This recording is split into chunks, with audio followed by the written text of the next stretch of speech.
start with let's. Testing 1 2. Mine's gonna have to go up. Test test test 1 2. All right, you can bring the music down in my ears a little bit. Okay. No. What I'm hearing in my ears is gonna be. I know the rules. I've been on this game. Man. And so it begins. No, listen. It's been rough having you back. Bruce is loud in my ears.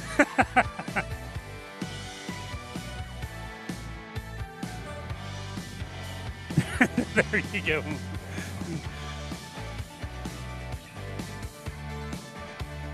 Is that Bruce?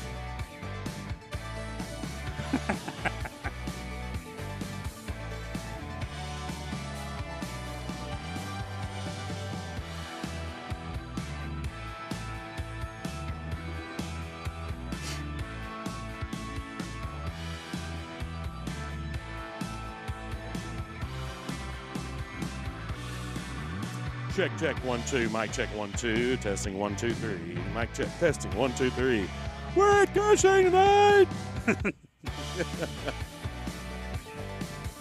Check 1 2 1 2. Good evening and welcome. Check 1 2. Blaze Berlowitz, Camden Crooks. Good evening, Tiger fans, and welcome to Tiger Football Live here on the Hub Network. Yeah, I could be up a little bit more, but other than that. And maybe because, oh, wow. Wow, there you are, Jamesy. Hello. Wow. Check 1 2. Yeah, it's great. Be perfect. Welcome to Tiger Football on the Hub Network. RCB Bank. That's my bank. 1 2 3. 1 2 3. Check, Mike.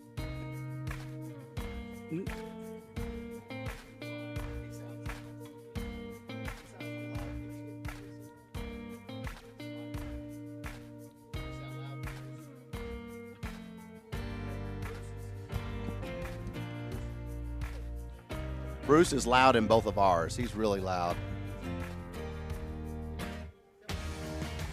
Okay, go again, Bruce.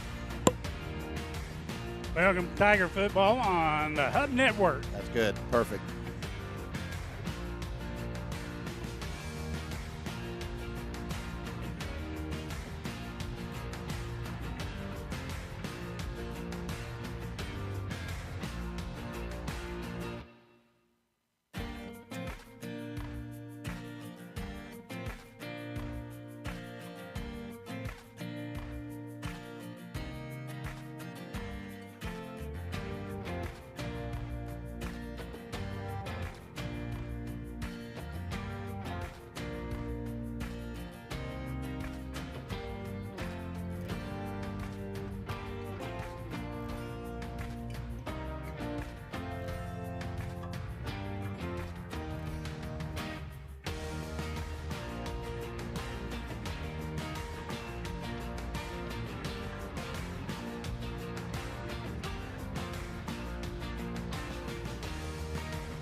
Well, good evening, Tiger fans, and welcome to Odell Field, home of the Cushing Tigers. James Kaufelt, joined by Travis Peary and Bruce Vogt. We will have Ish Engel in here tonight with all the statistics. And, man, it is a beautiful, brisk evening here in Cushing, Oklahoma, as the Tigers get set to take on the second round of playoff, the Blanchard Lions. Travis, let's talk a little bit about last week and how we got here.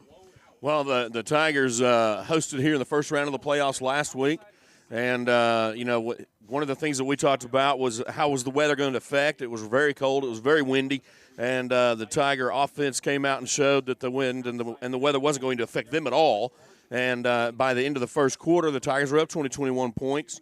And in the second quarter, right out, there was a sideline pass to Brady Matheson right down the sideline. He scores, and we started talking. That was the big play of the week, the Blue Sky Bank big play, and that kind of put the dagger in. And from there, the Tiger defense just continued to keep them scoreless, and that's been one of their keys all years long.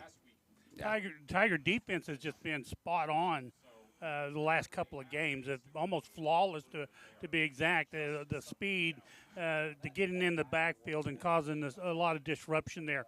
I expected a little bit more out of Broken Bow offensively, but that Cushing defense didn't allow it. So as we go through the districts, we're going to start seeing is Cushing all that they've been made of, and that's a question we keep getting each week.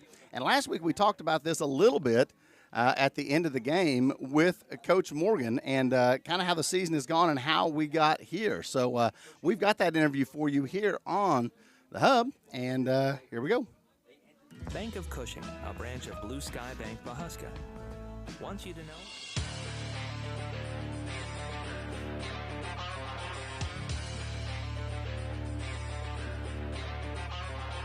Playoff went just like you expected, right?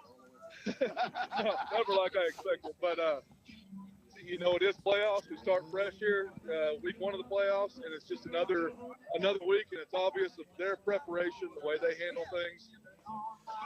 It really doesn't matter, I think, who's across that line from them. They're going to come out and they're going to be ready to go.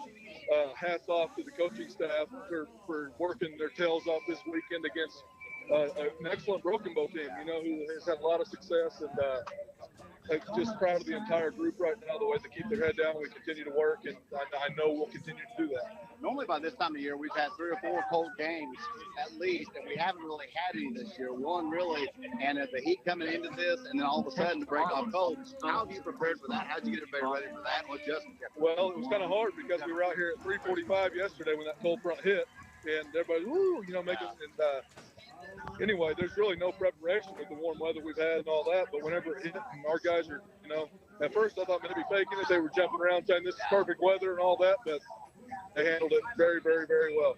Toss up between Weatherford and Mike right now. Who do you think will be saying if you had to pick in that one? It's 6-7 right now, by the way. Okay. Again, both good football teams. We've seen them both. We've, Weatherford in the playoffs a couple years ago, and again, when you get, especially to the quarterfinals, you win a playoff game where we're at now, everybody's going to be tough.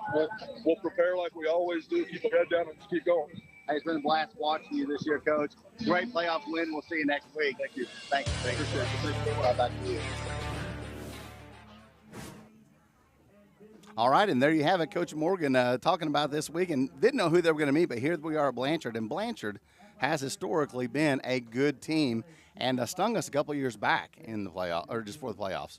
Yeah, Blanchard comes in with a really good record this year. They've had a couple losses in preseason or prior to district play to a couple 5A teams in Noble and Piedmont, and they lost those games close. Yeah. None of their games have been blowouts, and so they come in as second place team in their district, and they have the one loss to Bethany. Bethany had lost to Tuttle.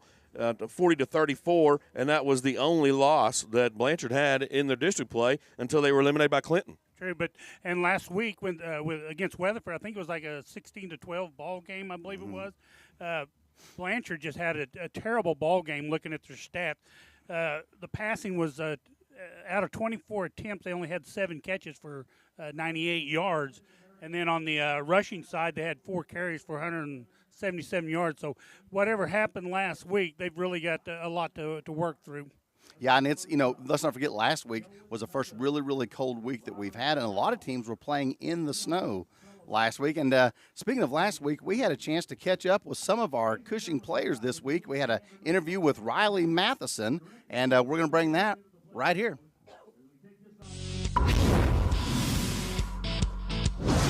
I'm with Riley Matheson. Riley, you've played a lot of roles this year for Cushing, kicking, defense, offense. So I want to start right off the bat. What's your favorite, defense, offense, or kicking? I like kicking. Really? Yeah. That's your favorite? Yeah. Because I talked to Coach a little bit earlier, and he was talking about how you're pretty happy-go-lucky, and I would agree with that, all the interactions I've had with you. But come 5 o'clock on Friday, you turn into a beast. Yeah, I don't know that guy. You don't know that guy? Two different people. Well, how does that happen? I don't know. Gonna switch. Switch. So what do you do to make that switch? What do you think? I don't know. Just adrenaline. Just adrenaline? Yeah. Because you have been a Punisher all year long. You really have. And you've been a Punisher for a couple of years now for Cushing.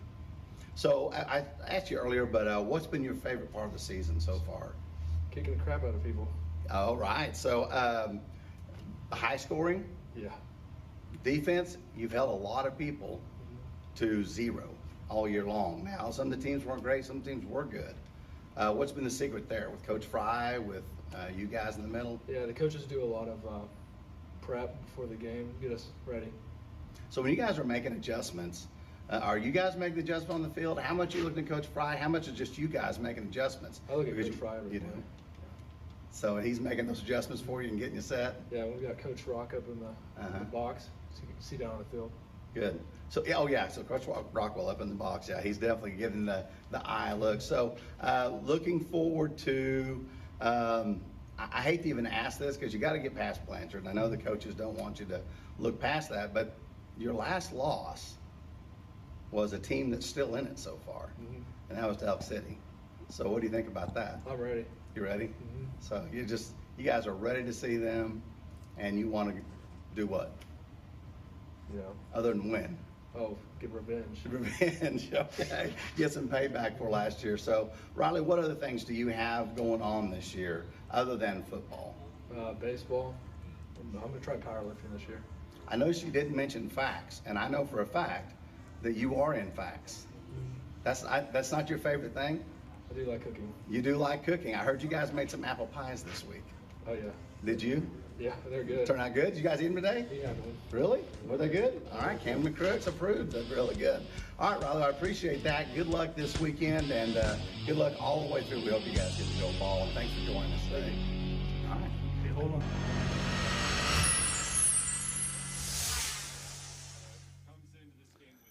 All right, and welcome back to the Plains Pipeline pregame countdown. And that was Riley Matheson, and Riley has been just the centerpiece. You know, he said he likes kicking the best, but he has been the centerpiece of the Cushing defense this year. Well, and you relate that to the kicking game. How many times throughout the year have we mentioned, making the tackle on the kickoff was Riley Matheson. So he plays the double role. He may have a personal preference, but he plays that role to a T, and he's been all over the field all year. He's been all over the 12 tackles per game is what he's averaging right now. So he's doing it very good. And let's get off topic just for 1 second. The Cushing band has done an impeccable job all year long. I've been sitting here listening to them play, and it's just unbelievable. Yeah, they just finished up the national anthem and loyal for the fans here, the home fans, and they'll make their way down to the near the student section, and they'll be ready for this game. And to the tone of what Matheson said, he's extremely pleasant and around school, but whenever it comes time for the game, his entire approach turns into a football IQ. Yeah. In fact, I had talked to Coach early in the week and earlier that day, and he said, man, he's happy-go-lucky. He's really kind of a happy-go-lucky kid, but at 5 o'clock, something just clicks Friday night, and we have seen it all year long. He has been a Punisher, and he said he looks to Coach Fry every play, and Coach Fry has been the architect of probably the best defense I've seen since I've been in Cushing, and pretty amazing what he's done here on the defensive side of the ball. Yeah, I think we mentioned it last week in the show as well. The last time an offense did a lot of damage was against the Perkins early in the year, and Perkins, a formidable opponent, got things going. But throughout district play and many of the games, the Tigers haven't given up any points until later in the game whenever, younger guys were getting their opportunity to play. And I know that is certainly the game plan again once here tonight. And Riley Matheson has been there for the coach in every aspect of the game, whether it's to come in and run fullback, anything defensively. Riley has been there. He stunts on probably 30% of every play, defensive play. He's just an unbelievable ball player out there on the field. He has such an awareness for the ball. And that's, the defense, the interior guys a lot of times get it started right off the snap of the ball by causing some confusion or getting through their gaps. But it really opens things up for the linebackers in that secondary. And the other component of the punishing defense has been Crooks from the safety position. He has. And, he talks about a little bit in the interview we're fixing to see how strong he has been from the safety and what a difference he's made on the offense as well as an all-around player. So we're going to hear also from Camden Crooks in this interview.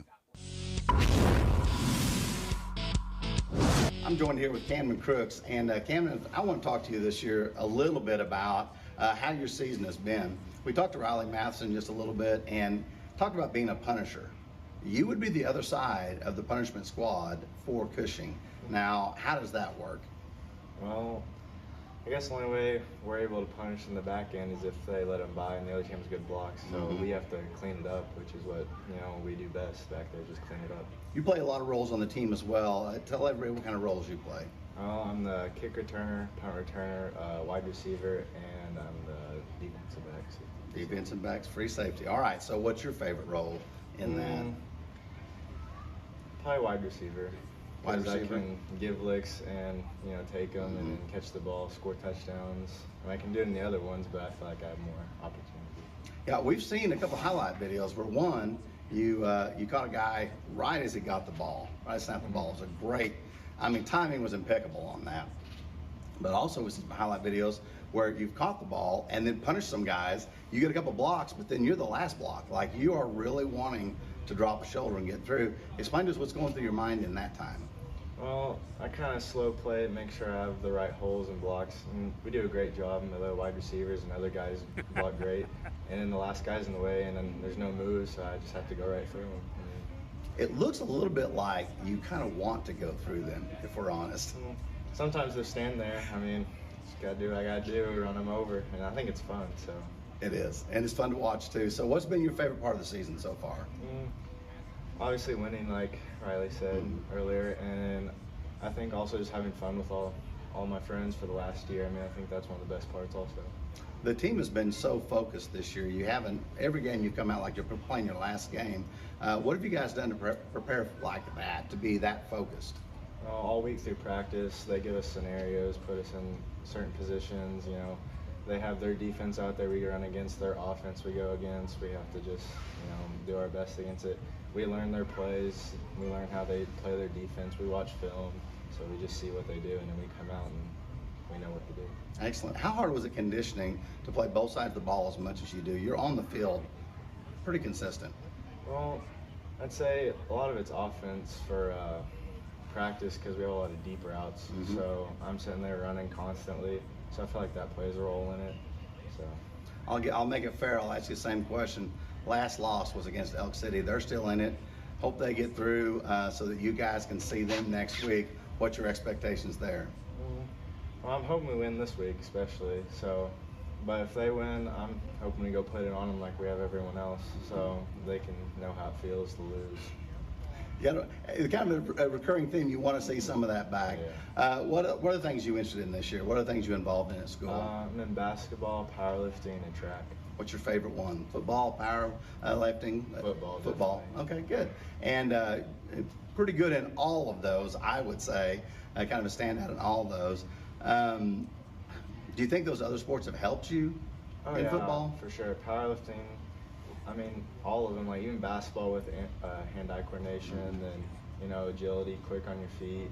Then you have powerlifting, strength, competing, and also track with speed and competing there also. All right, so you guys' interview is going to be before the game. Blaze and Noah are going to be after the game, so you guys are going to have to win the game so we can have those interviews. Good luck this week, and good luck all the way through.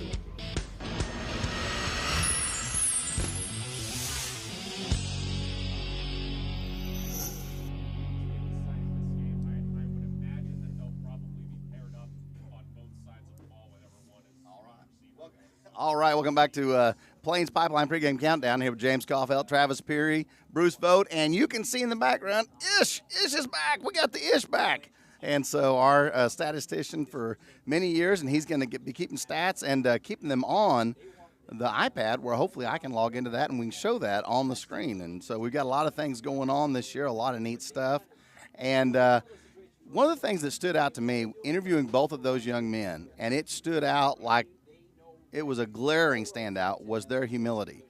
I really, you would see how good they've done all year long, how good Cushing has done, and you expect an arrogance, a cockiness. Both of them are very humble, very grateful to be where they are, and really very grateful to their coaches. Well, and I think that's part of what the coach talks about in post-game interviews, and what we've witnessed throughout the year is the discipline to only go 1 week at a time, and the effort to keep the players disciplined with their mind focused on the one goal. And it is a long-term goal, but it has goals every week. And this week's goal is to get past Blanchard, put them on the sidelines, and keep moving forward. And you're right. First of all, the coaches have been outstanding this year. We don't give them enough kudos or praise, but they have kept the team well disciplined, like you said, on a course, a straight course, and very humble kids out there. Crooks has done it all. He's a very patient runner. He's a very patient punt returner, kickoff returner. And the thing that I see with Crooks is the play is never over. Yeah, and that's been something that Coach Morgan spoke of today in the pep assembly, which was awesome at the field house. Had the upper elementary and the lower elementary kids there, and the cheer and dance running the show. And Coach Morgan at the end, he said that this group has been they've been hardworking, that the coaching staff has admired their discipline, their focus, and their work ethic all year long. Yeah, and I've talked about this. It seems like for the last 3 weeks, but the fact that this team has come out every week and playing it like it's their last game. Most teams at this level would have let off in some of these games where the components aren't, shall we say, that tough. But this team has come out every week prepared, playing hard, and most of their points scored in the first 2 quarters so that other players can get on the field. It's been a very selfless, strong team all season long. And to that, to their opponent tonight, as we look at in the pregame warm-ups and we see some different sizes, we've got 5'9", 5'10", 6 foot, 6'1" players out there. We see the quarterbacks warming up, and we see them as being focused as well. Blanchard's been here, of course, before, and they're going to be ready to bring it, and they're going to try to to do exactly what Cushing wants to do to them. Confidence. Mm-hmm. Such great confidence by this team. We've all been coming to these Cushing games for a long time. It's been a long time since I've seen a team come in here with the greatest confidence that this team has this year. They know they're coming into this game. They know they're going to win. They know they're going to play hard and come out on the winning side. And one of the things that will be curious as they're gathering for the coin toss here is that the Tigers like to come out on offense first, and they like to establish their dominance right off the bat. And Blanchard has one thing that has caught my eye. The games they've lost close, so they're gritty. They're not going to just give up and go away. And the Tigers could have their hands full going into this now week number 2. That's right, of the playoffs. And both games right here at Cushing, that has been really nice. Blaze Berlowitz, Camden Crooks, Riley Matheson, and Noah Jones out front as the captains. And then you've got Brody Todd and Lane Yount back here in the back as honorary captains, and we'll see how this goes, see if they win the coin toss. But Blanchard, we saw a couple years back, they came in and fought all the way to the end and ended up stunning Cushing right at the end of the game. So another one of those that you kind of want some back. Yeah, and I believe it was a district game back in that time, and it was at Blanchard. And I was in the stands at that moment in that game, watching my sons play, and we just had a feel of relief with about a minute left that the game was over, and Blanchard would not go away, and they ran a kickoff back. Well, and don't count Blanchard out on this. If you look at the quarterback comparison for Cooksey, he's a junior for Blanchard. He is 161 catches, 2,550 yards on the year with 10 interceptions. And then you go down to Berlowitz, he has 150 catches, or 233 attempts, 150 catches, 3,100 yards. 46 TDs and 4 interceptions. So there's not much of a difference there when you're looking at a quarterback comparison. If you look at the receiving core, both Cushing and Blanchard have a handful of great receivers. So could be an aerial game. It may just come down to who has the better defense. And so Blanchard's coming out on the field, and we're getting ready to go. This has been the Plains Pipeline pregame countdown. Appreciate everybody joining us tonight, and you'll see sponsors throughout. Make sure you let them know how much you appreciate them bringing all of this to you live this year. We're going to hear from a few sponsors as the team comes out and gets ready, and we'll be right back here on Cushing Tiger Football Live. This Hub Network broadcast is brought to you in part by Plains All-American Pipeline, Blue Sky Bank of Cushing, Davis Dental Studio, At-Link Services, RCB Bank, Ortho Oklahoma, and Pro Events, Oklahoma's audio-video experts.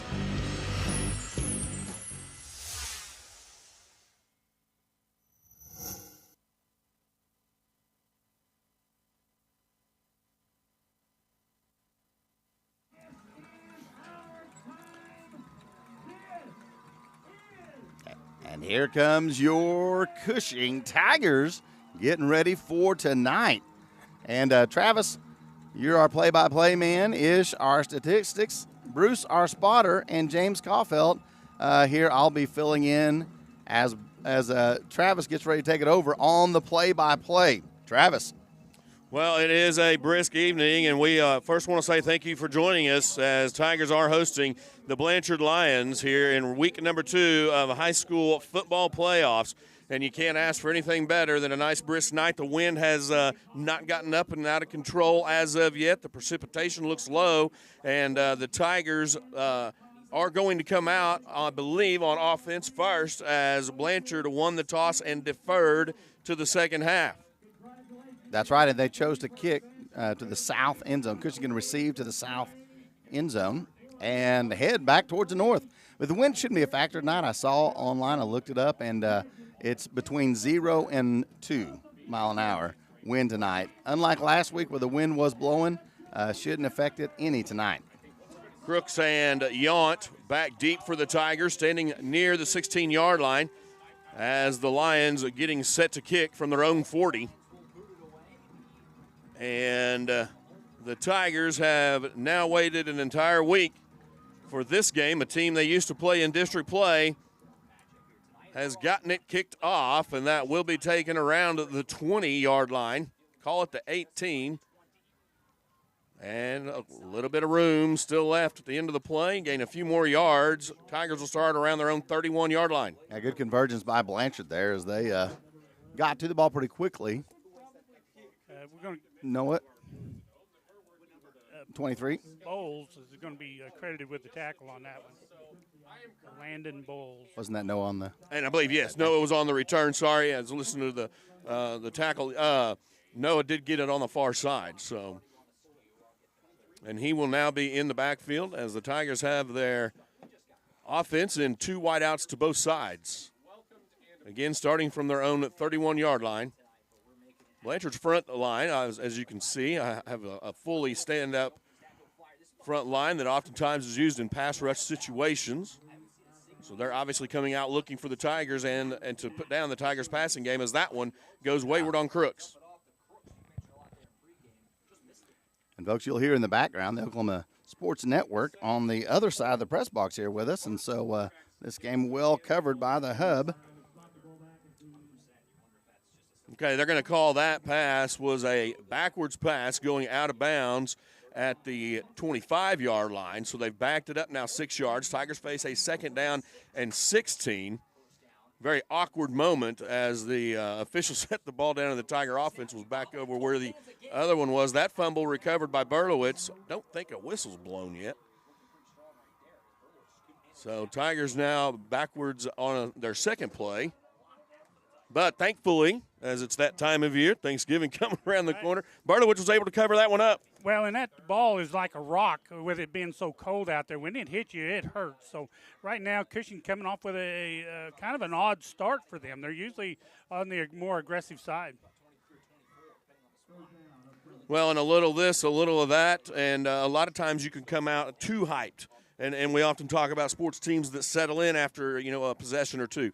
And so the Tigers now facing third down and long. Berlowitz looking to pass. And he's going to just take it himself as he just loses his footing right around the 15-yard line. So the Tigers will be faced with a fourth down. And we've just gone under the 11 mark with this first possession. Here in the first quarter, spot the ball at the 16-yard line. And Brody Berlowitz has been doing the punting this year. Will indeed get in that position. And the Tigers will punt this one away. Boy, this has been a difficult start for the Tigers. But we've seen this a couple times. Tigers kind of slow played in a couple games against Wagner and Brayson Carter was back to receive for Blanchard as he lets that one go. Tigers good in special teams all year long, and particularly on that play, being in position. So if he had tried to return it, he might have just gotten pummeled. Instead, it will be downed by the Tigers, and the Lions will take over for their first possession at the Tiger 47-yard line. Blanchard has a similar look to the Tigers in that they're in a shotgun. They have two wide receivers to both sides. Oh. Their starting quarterback, Carson Cooksey. That's going to be false start by the Tigers. And offsides. Connor Moreland's going to be caught with that one. That 5-yard penalty will push the ball to the 42-yard line. Lions will face second down and 5. I mentioned Cooksey as the starting quarterback. He's 5'11", 170 pounds. And Cooksey now goes to the handoff. Tiger defense back in the backfield quick. That handoff was to Zach Garrett. Brody Berlowitz got great penetration that time, and a lot of an assist from Moreland on the tackle. A great penetration by Berlowitz. Result of the play is a loss of 2 yards. Spot the ball at the Tiger 44-yard line, and it will bring up a second down and 7. The Tigers really look like they're focusing on that running game a little bit as that pass goes to the near side, and it is caught. Pass is complete to Bryson Frazier. I believe that was Ace Wright in on the stop. And Lane Yount got over real quick to help wrap that one up. We've talked about the Tigers' defense being able to hold guys up while other guys are on their way all year long. So good teamwork from that standpoint. Did result in a first down. So Cooksey now hands off again, this time right side. Good tackle in there. Yount got him by the shoestrings on that one. It's like a G.W. Burgett. Along with Burgett. And that handoff, again, was to Zach Garrett. He's the senior running back at 5'7", 145 pounds. And Garrett, looking at his rushing, he has 128 carries on the year, 585 yards, and 6 touchdowns. Cooksey has Garrett in the backfield. Single set, 3 wide receivers far side. 1 to the near side. Here's the handoff to Garrett once again. And he's met and eventually brought down. Brody Berlowitz just bear hugged him and brought him down. Also in on the stop, Connor Moreland for the Tigers. And, we picked up on Moreland a few weeks ago, Bruce. He has been all over the defensive side of the ball this year. He has really stepped it up in the last three to 4 games. He's just been more prevalent, getting stronger and stronger, and a great awareness to where the ball is. He's just not out there filling in a hole. He's actually getting penetration. He plays in that defensive tackle position, and a couple times during the game now we've seen the 2 tackles closer together and at times a split a little farther back. That pass downfield has a chance to get intercepted as he was in double coverage. That's Crooks and Jones on the coverage. I believe the pass was intended for Brayson Carter. Good coverage by yeah, Jones and Crooks back there, and that pass sailed a little bit on Cooksey. That was intended for actually Jackson Lamanek. Yeah, I was looking for that other player, and it was Jones.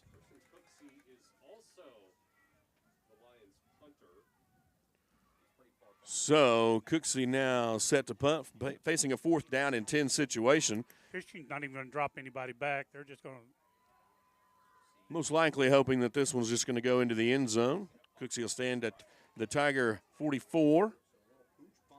Pretty nice punt. Got a guy down there to cover it up, and that's where the Tigers will begin right around the 5-yard line. 1st down and 10. Tigers have a little ways to go on this play. We're just at almost the midway point here in the first quarter. Great hustle by Carpenter for the Lions to get down there real quick and down that ball to 5. Yeah, you know, a short kick like that, you got to have some speed to get down there and get it before it went in the end zone, and I believe it was on track to do that. It wasn't really checking up. So the Tiger offense comes out. Still 20 seconds left on the play clock. Again, 1st down and 10 from their own 5. Here's Berlowitz. Hands off to Jones. Jones bounces to the outside. He's eventually pushed out of bounds. That's Ryland North in on the stop. But not before Jones makes his way to the 14-yard line. And a pickup of nearly 8 on the play. That'll bring up 2nd down and 2. Man. Woohoo! I like it. I like what I'm seeing so far. So excited about this.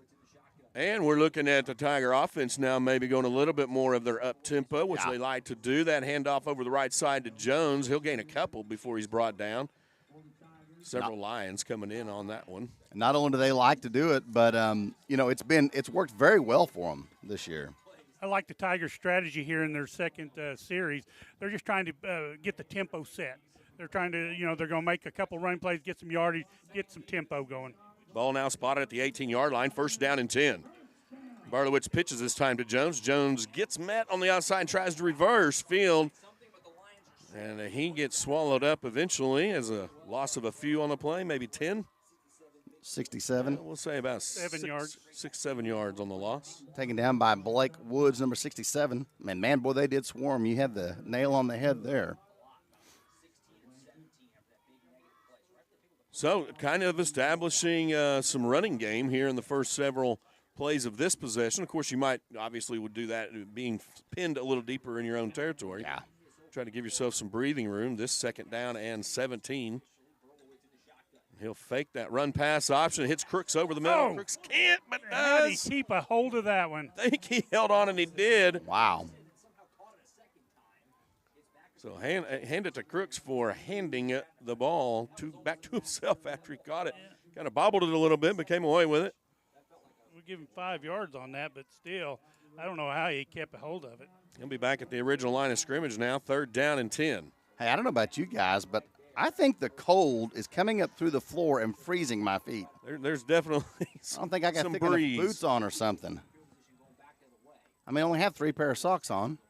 Barlowitz now has a man downfield. That's no. Just over Yount's head. Just over Yount's head. That was, I mean, wide open.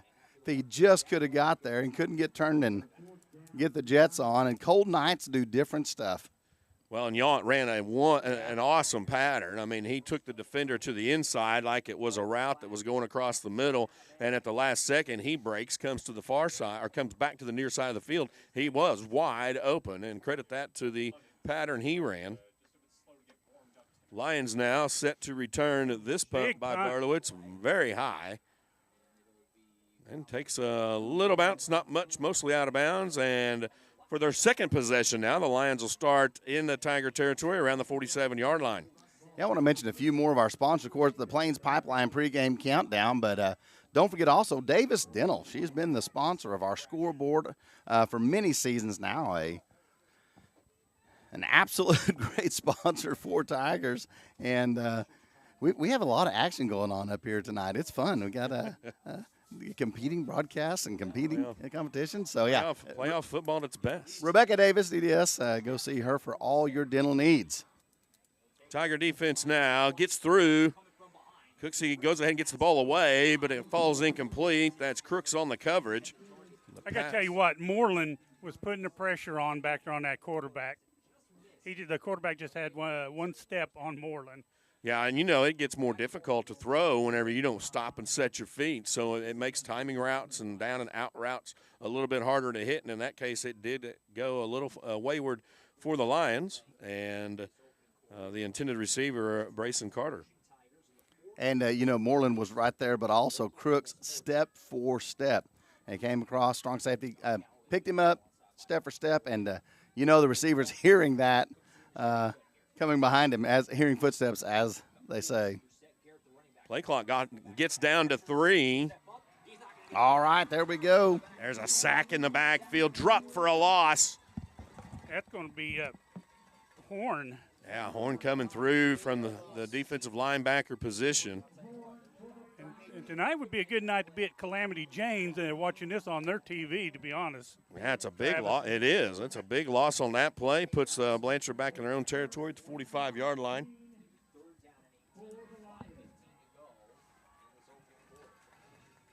So the Lions now facing 3rd down, 18 yards. They need to get to the Tiger 37-yard line.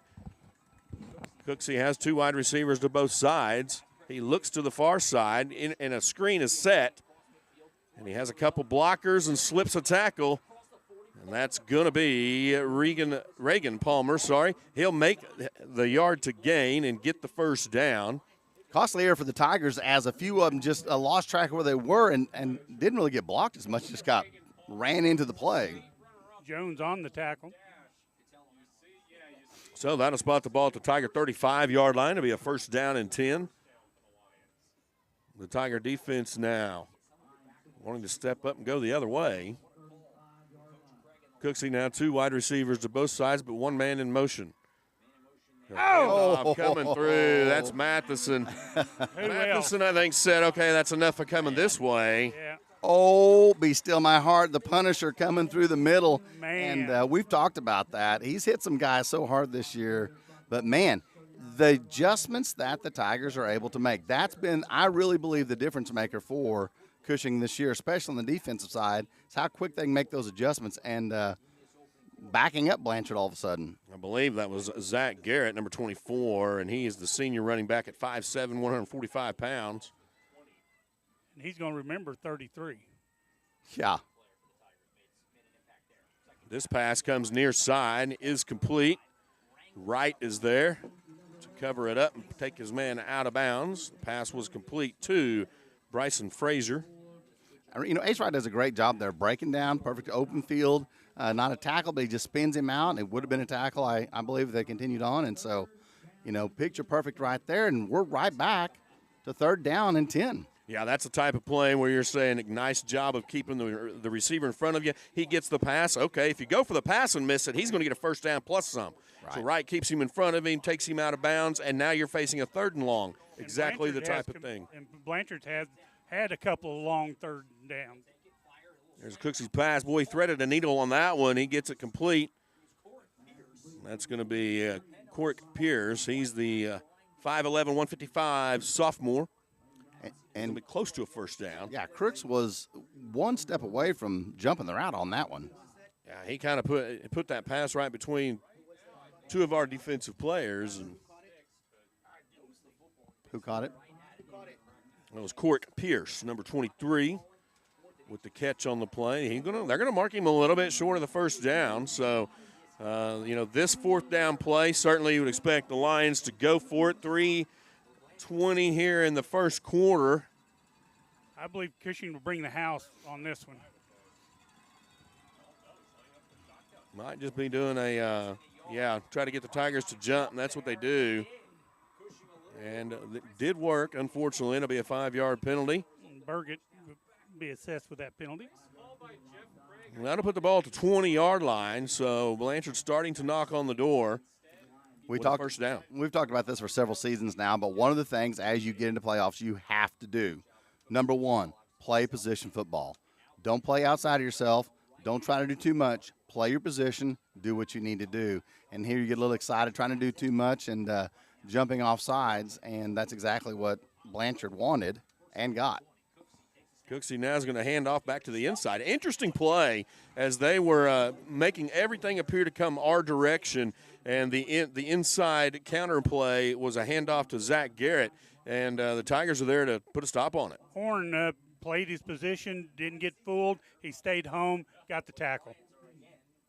That loss of 3, maybe 4. Yeah, 4 yards on the play brings up second down, 14. Cooksey now has the 2 wide receivers set. And he's going to fire. No, he's going to get flushed in the pocket, and that's Matheson. Oh, boy. Dropped for a loss. That was a beautiful defensive play. Matheson saw the opening and took it. With his speed and strength, he was there, and the loss is back to the Tiger 24-yard line. I asked Riley Matheson after the interview, like, hey, how's the cold affect you guys? He said, not at all. After the first hit, I like it. I said, you really like the cold? He said, yes, I like it a lot. So Cooksey's going to be able to meet number 33 many times if he goes back in that pocket and try to find a receiver. Works out on that play. I said 23, or 24. I meant the 29-yard line, and to bring up 3rd down and 19. Cooksey now surveying downfield, about to get pressure. That pass is complete to Brayson Carter. Looks like Yount was in on the stop. So, again, another excellent play of from a secondary standpoint, keep your guy in front of him. If he makes a catch, fine, but don't mess up the tackle. Don't miss the tackle. Yeah. And put Blanchard down a longer 4th down situation. It would take 3 offside penalties to get the first down here. That's exactly where you want to be. So, in this case, play clock's down to 10. Now 8. Cooksey's going to fire downfield over the middle. That one is almost picked off. My gosh, Matheson. I think Matheson may have been the intended target. Was, You're going to come after me here. Take that. That's exactly right. That was just too easy. That's called being in the right position at the right time, reading the quarterback's eyes, and the type of thing that does exactly what it did, turns the ball back over to your offense, which will now come out starting from their own 25-yard to try to get things going to the other end of the field. Well, let's think all the way back to Wagner. This is very similar to what we saw, kind of the back and forth, both good quality teams filling each other out throughout most of the first quarter. This inside shovel pass is to Crooks, and I don't remember seeing that play before. Nice wrinkle, possibly a playoff wrinkle, as everything, usually pitches and things like that come into the back in the backfield. So Crooks will gain nearly 5 on the play. We'll call it 4, brings up second down 6. Now Berlowitz fires this side, Crooks, and he may get to the sidelines. Not quite. He's got a good blocker. He's staying on his feet. He's eventually brought down. Boy, Yount was doing a fantastic job blocking. Credit Ryland North eventually with the tackle. Going to spot the ball at the Tiger 41-yard line, and the Tiger first down and 10. 11 yards is what I got him at. And they're going to let the final seconds of the first quarter go away with that one. We'll flip ends. The Tiger offense will try to stay on the move. And Tigers have not yet made it across the 50-yard line.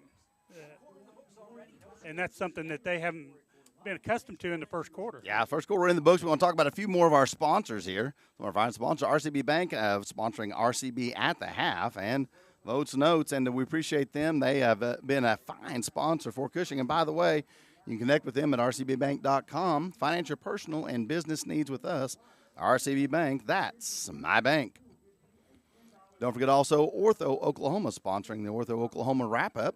Ortho Oklahoma, sports medicine, orthopedic surgery, spine surgery, total joint replacement, on-site imaging, including Stillwater's only open MRI. Visit them at 511 South Windsor Drive in Stillwater, or give them a call 405-707-0900, or visit them at www.orthooklahoma.com. Guys, show those. First period. These two, yeah, right. Berlowitz had four passes for 16 yards. Crook was on the end of all 16 yards of those.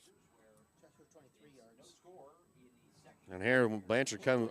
Berlowitz comes out firing, and that one gets a little away from him as it was intended for his brother Brody. You know, I'd like to see Brody get a little bit more aggressive on making sure that Blanchard doesn't come down with that one.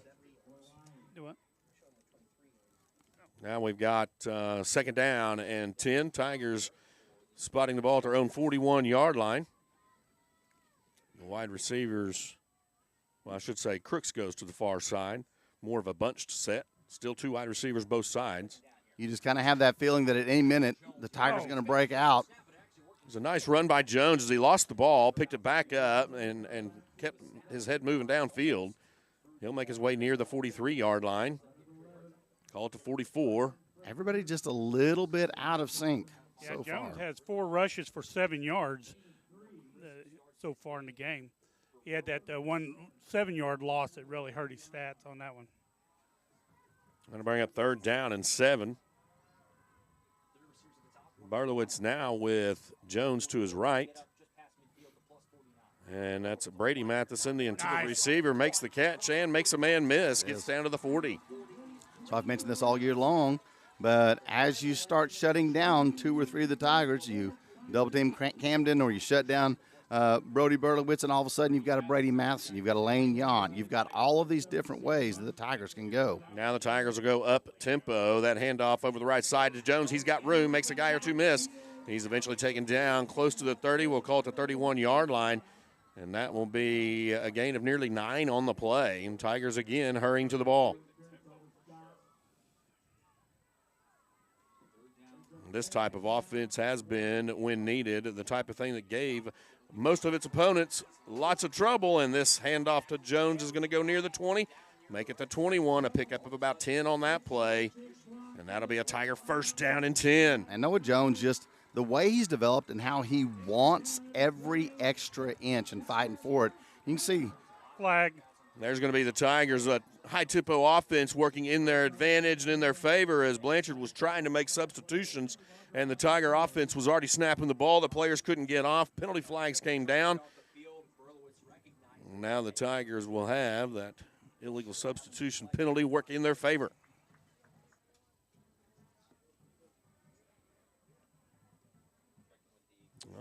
Be a 10-yard penalty possible. Yes, sir. Should be good for a 1st down. But they had the choice because they ran the play on out of where they wanted to place the, you wanted to accept or you want to decline. It'll be here, it'll be there. And Coach Morgan now having that discussion with the head referee.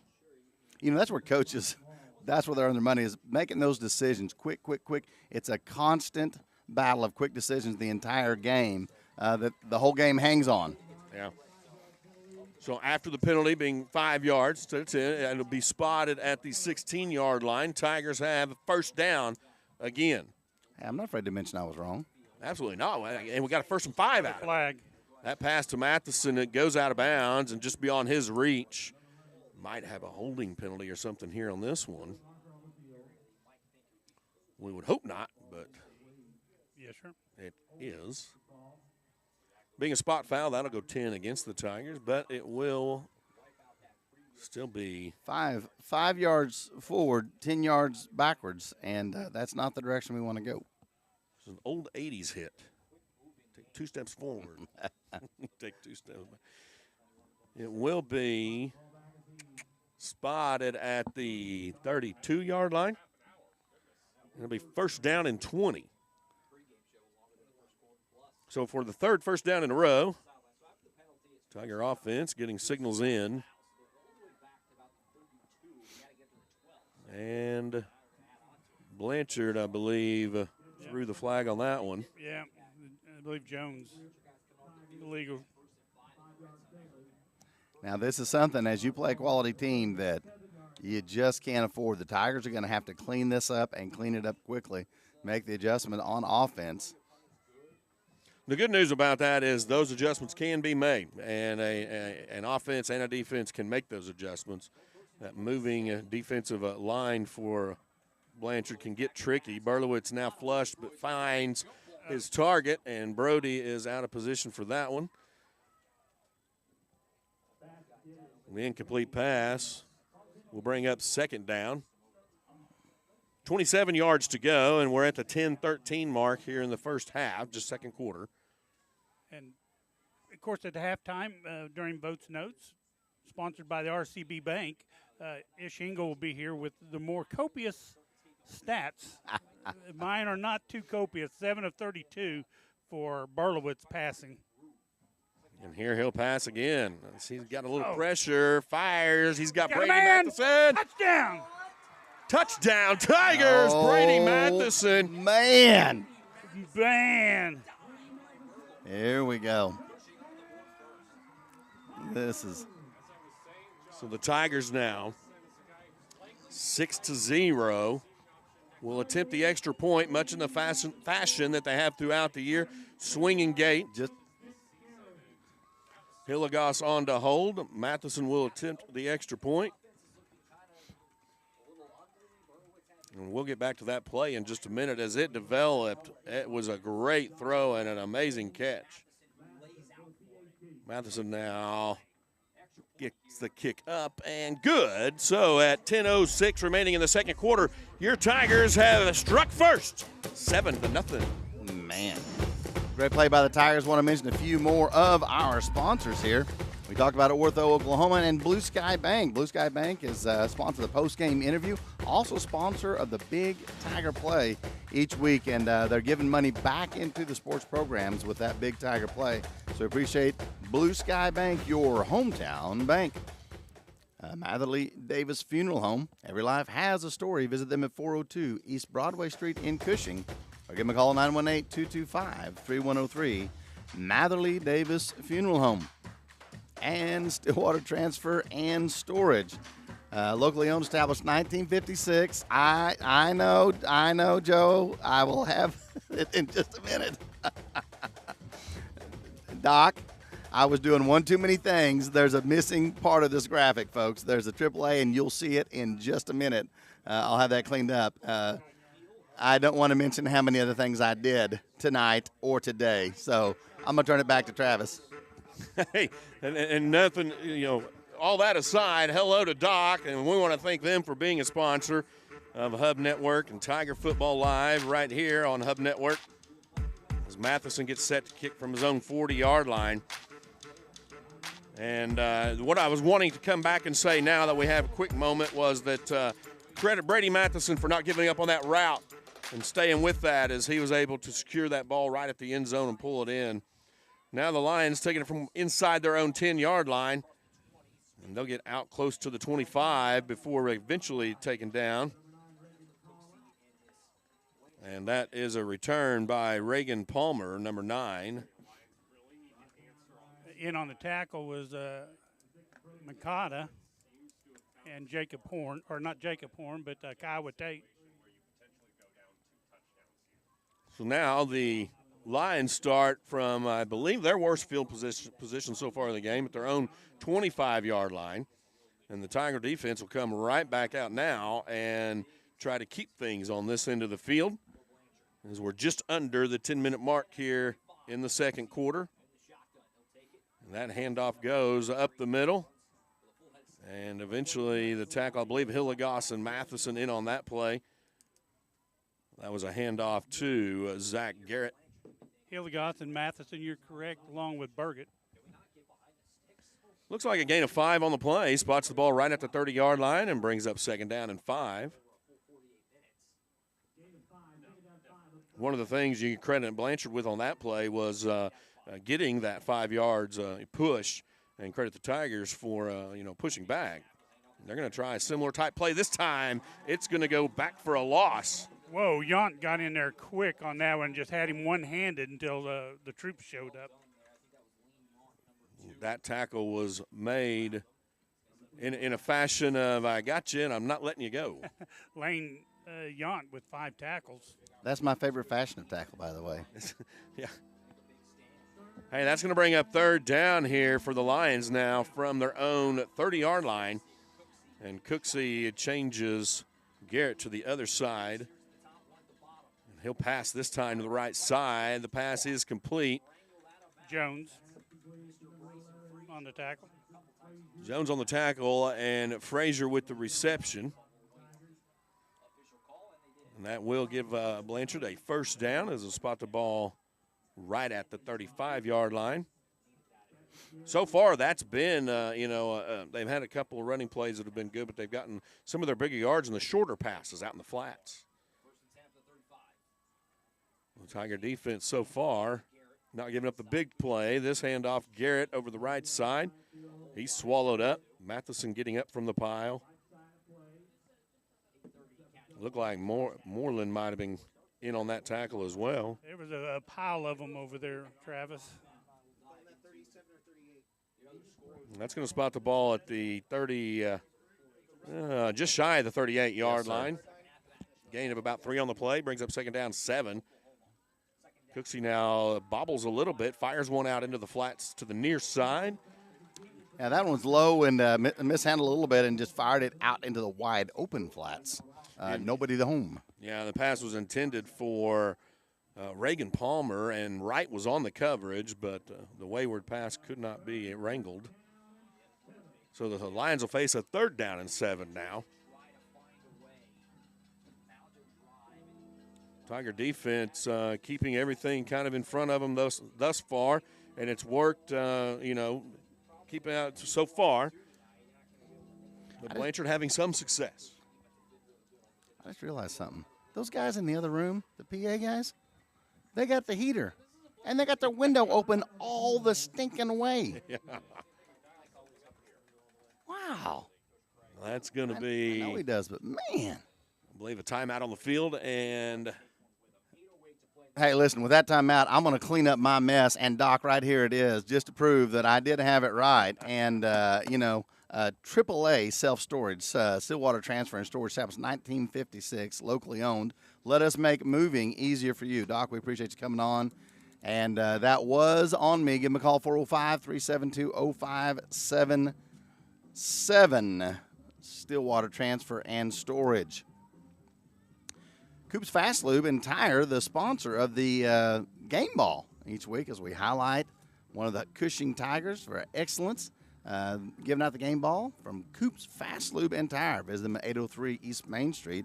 And Cushing, and give them a call, 918-225-6599. 6559, excuse me. I'll get there in a minute.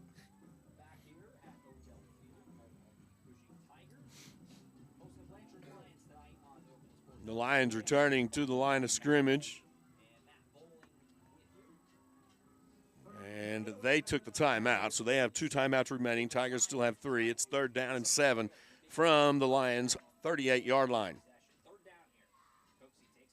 Cooksey will try this near side. Fires knocked away. Yount all over that one. The pass was intended for Reagan Palmer, and Wright was on the coverage, so nice job, Mr. Yount. Brings up 4th down. Another great defensive drive by the Tigers because of Matheson was bearing down. He had a bullseye on Cooksey, the quarterback. Crooks now will get set to return. He'll stand back at his own 37-yard line. And Cooksey, the quarterback, does the punting duties for the Lions. Play clock's under 10. Communication is now established, and here's the punt. This goes right to Crooks. He takes it at the 31, and he'll make a man miss and have this side of the field. He's starting to gain some speed and momentum. He's got blockers. This could go. He's at the 20, the 10. Touchdown, Tigers. Camden Crooks does it again. Camden Crooks talked about this in the interview this week, this very thing. And we have seen them do this so well all season long. Everyone, we've seen Noah do it. We've seen Camden do it. Stack up behind the blockers and wait for the blockers to develop. And as soon as they do, it's all the way into the end zone. And go ahead. One thing about we talked about Crooks is, he's got patience and he just follows these blockers and just does not get in a hurry. That's right. And the Tigers will get set to do the extra point as Matheson now lined up. Credit the blockers on the special teams as well, because once Crooks gets his speed going, he's got blockers still in front of him. It's so impressive.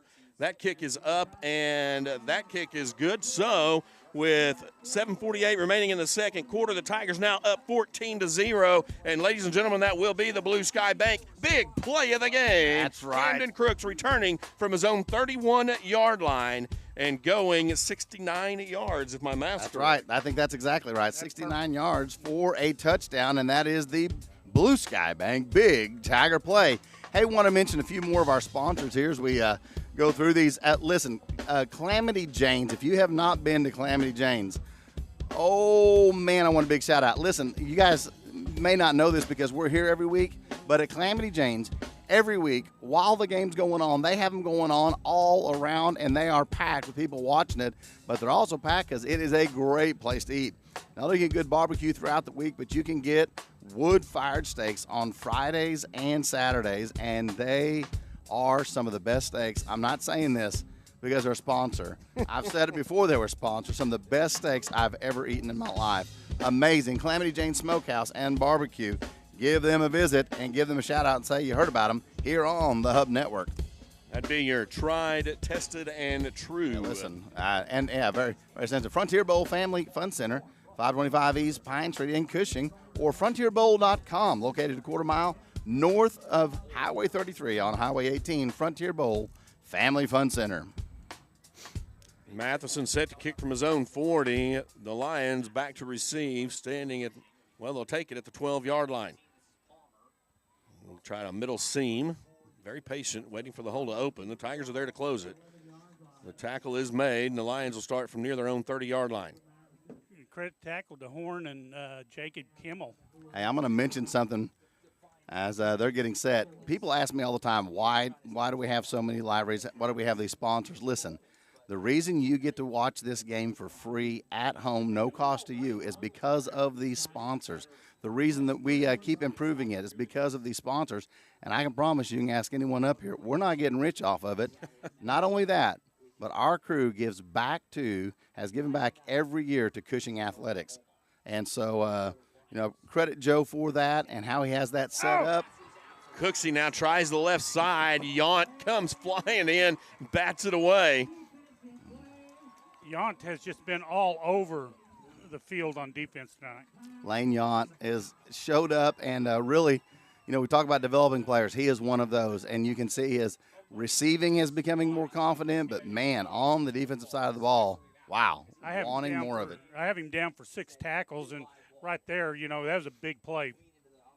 Yeah, and Blanchard trying to get their offense going to those flat passes again, and Yount just read it this time. Cooksey rolls right and fires.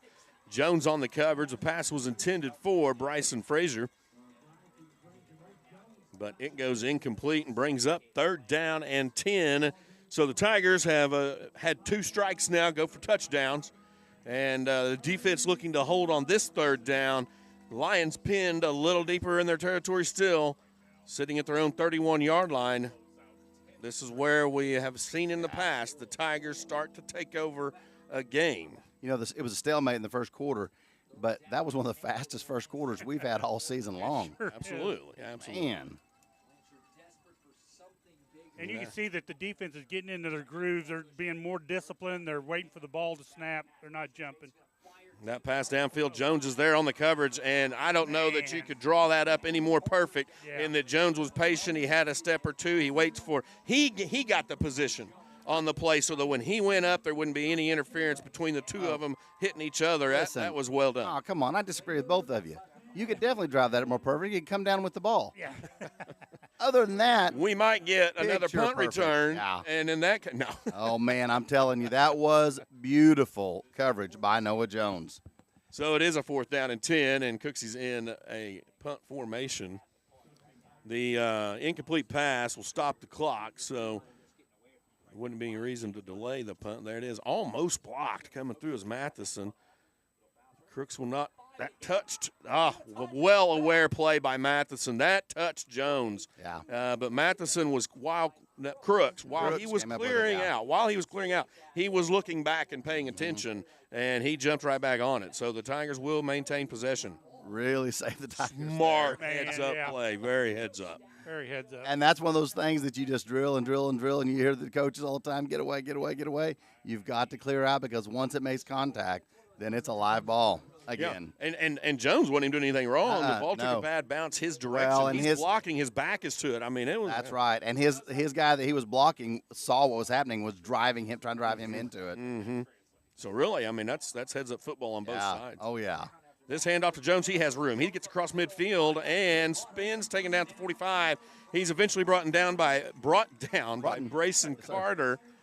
He's he's bringing it down. It's already been brought. That's where that came from. Already been brought. It's already been brought down. Now the hurry-up offense pass to this side. Brady Matheson with the reception. He'll gain a few, still on his feet. And he's on that tackle by Tyler Hughes. Boy, he took some punishment for that one. He got some licks on that one, but he's still, what's been contagious for the Tigers is they just want more yards. And it's starting to trickle down to the younger players and some of these other developing players. They just want more every time. And that's evident in their structure of their practices and, don't quit till the whistle. And Berlowitz passes this time, has you on far side. He'll get the first down and a few more, and it's going to take most of the Lions' den to bring him down. How about that? Lane Yount bringing it. Hey, how about all you guys try to take me down? Bring over a couple more. Try to take the ball away. Great job securing the ball. And fast offense again. Hurry up by the Tigers. And Berlowitz fire into the near side. He has Brady Matheson, the intended target again.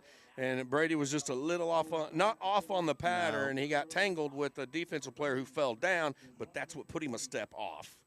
Those timing routes like that, it just takes a little bit of timing and a little bit of tangling, and it's done. The timing's off. So the result of a play is a second down and 10. We're at the 6:13 mark here in the second quarter, and the Tigers on the move in Blanchard territory once again. Berlowitz looking middle of the field, goes to his check down. That's Jones, and Jones takes a little hit. Hey, thanks, Doc. I appreciate you. I appreciate your thumbs up and your grace. More grace than some people around here give when you mess up a graphic. And Doc will do that. He'll give the thumbs up now. Yeah, we appreciate him joining us to be a part of this. Like, he came to us and said, I want to be a part of this. He was a great athlete for Cushing and, Cushing alum, and so we really appreciate him being a part. Berlowitz now has two wide receivers both sides, and the snap's a little off, but Jones is there to pick it up, and Jones has a little bit of room. There's a big block downfield. That's Brady Matheson, and then a flag. That's going to be a costly block. Yeah, it is. So a lot happening on that play, a lot of different directions. Yeah, it's going to be a crackback probably. So we're going to have the officials visit and discuss what they saw on that one. Is the Tiger. Yeah, and while they're. Right now, they would have lost yards. Yeah, that was a block in the back, and, it's even from the side. Used to the. No, you're fine. The Lions do have a man down, so we may take a brief timeout here. Officials timeout. Okay, I'm going to have to refer to my referee sheet. I think that is targeting. Yeah, and that could be a problem. But I did not see who they called it on. We'll know in a minute. I don't know. I think targeting is when they go to the head. I don't think that was targeting. That was Matheson that came back and delivered that blow. Illegal blindside block is what that is. Okay. And thank you to Bruce Vogt for securing us the NFHS official football signals. And but that was that was an illegal blindside block. So still a good one. It was fun to watch, and it'll wake somebody up. But man, costly for the Tigers. Well, the result is about a 20-some yard penalty. The penalty's not that much. No. But the result is because of the spot foul. So it backs the ball up to the Lion 47-yard line. The Tigers now face 3rd down and 25. And Berlowitz, with a 5-6 step drop, fires, has Crooks just over his head. On the coverage, Carter in the area.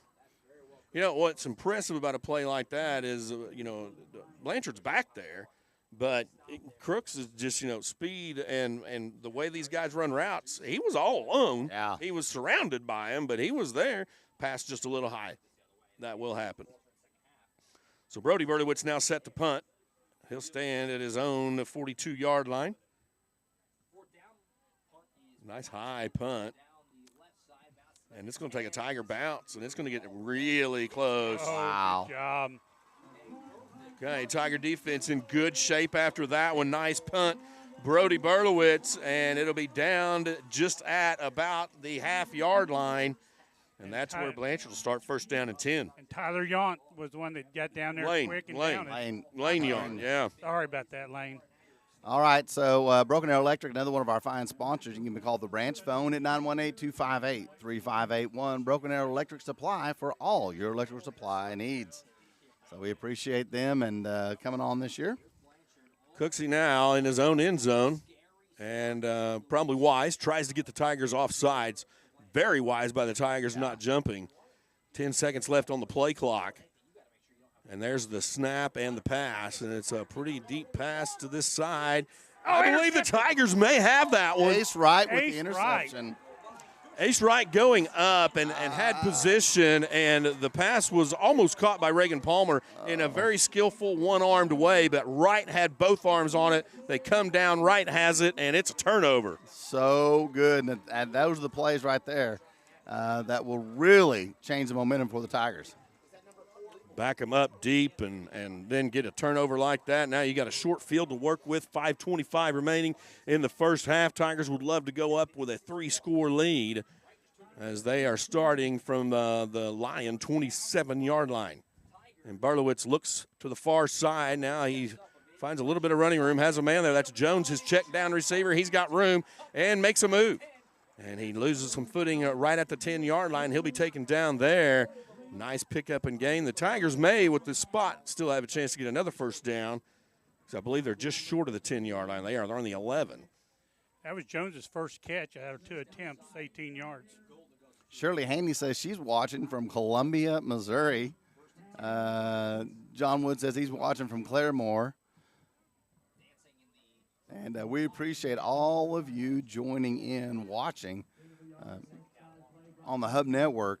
And, man, this is a great night. This is a great night for football. It's a great night to be by the fire watching the Hub Network. Yeah, that's right. Exactly. Jones tries to make something out of nothing and turns into a yard gain, brings up second down and 9. And Jones, I have him with 8 carries, 37 yards. Now the Tigers in that kind of bunched offense.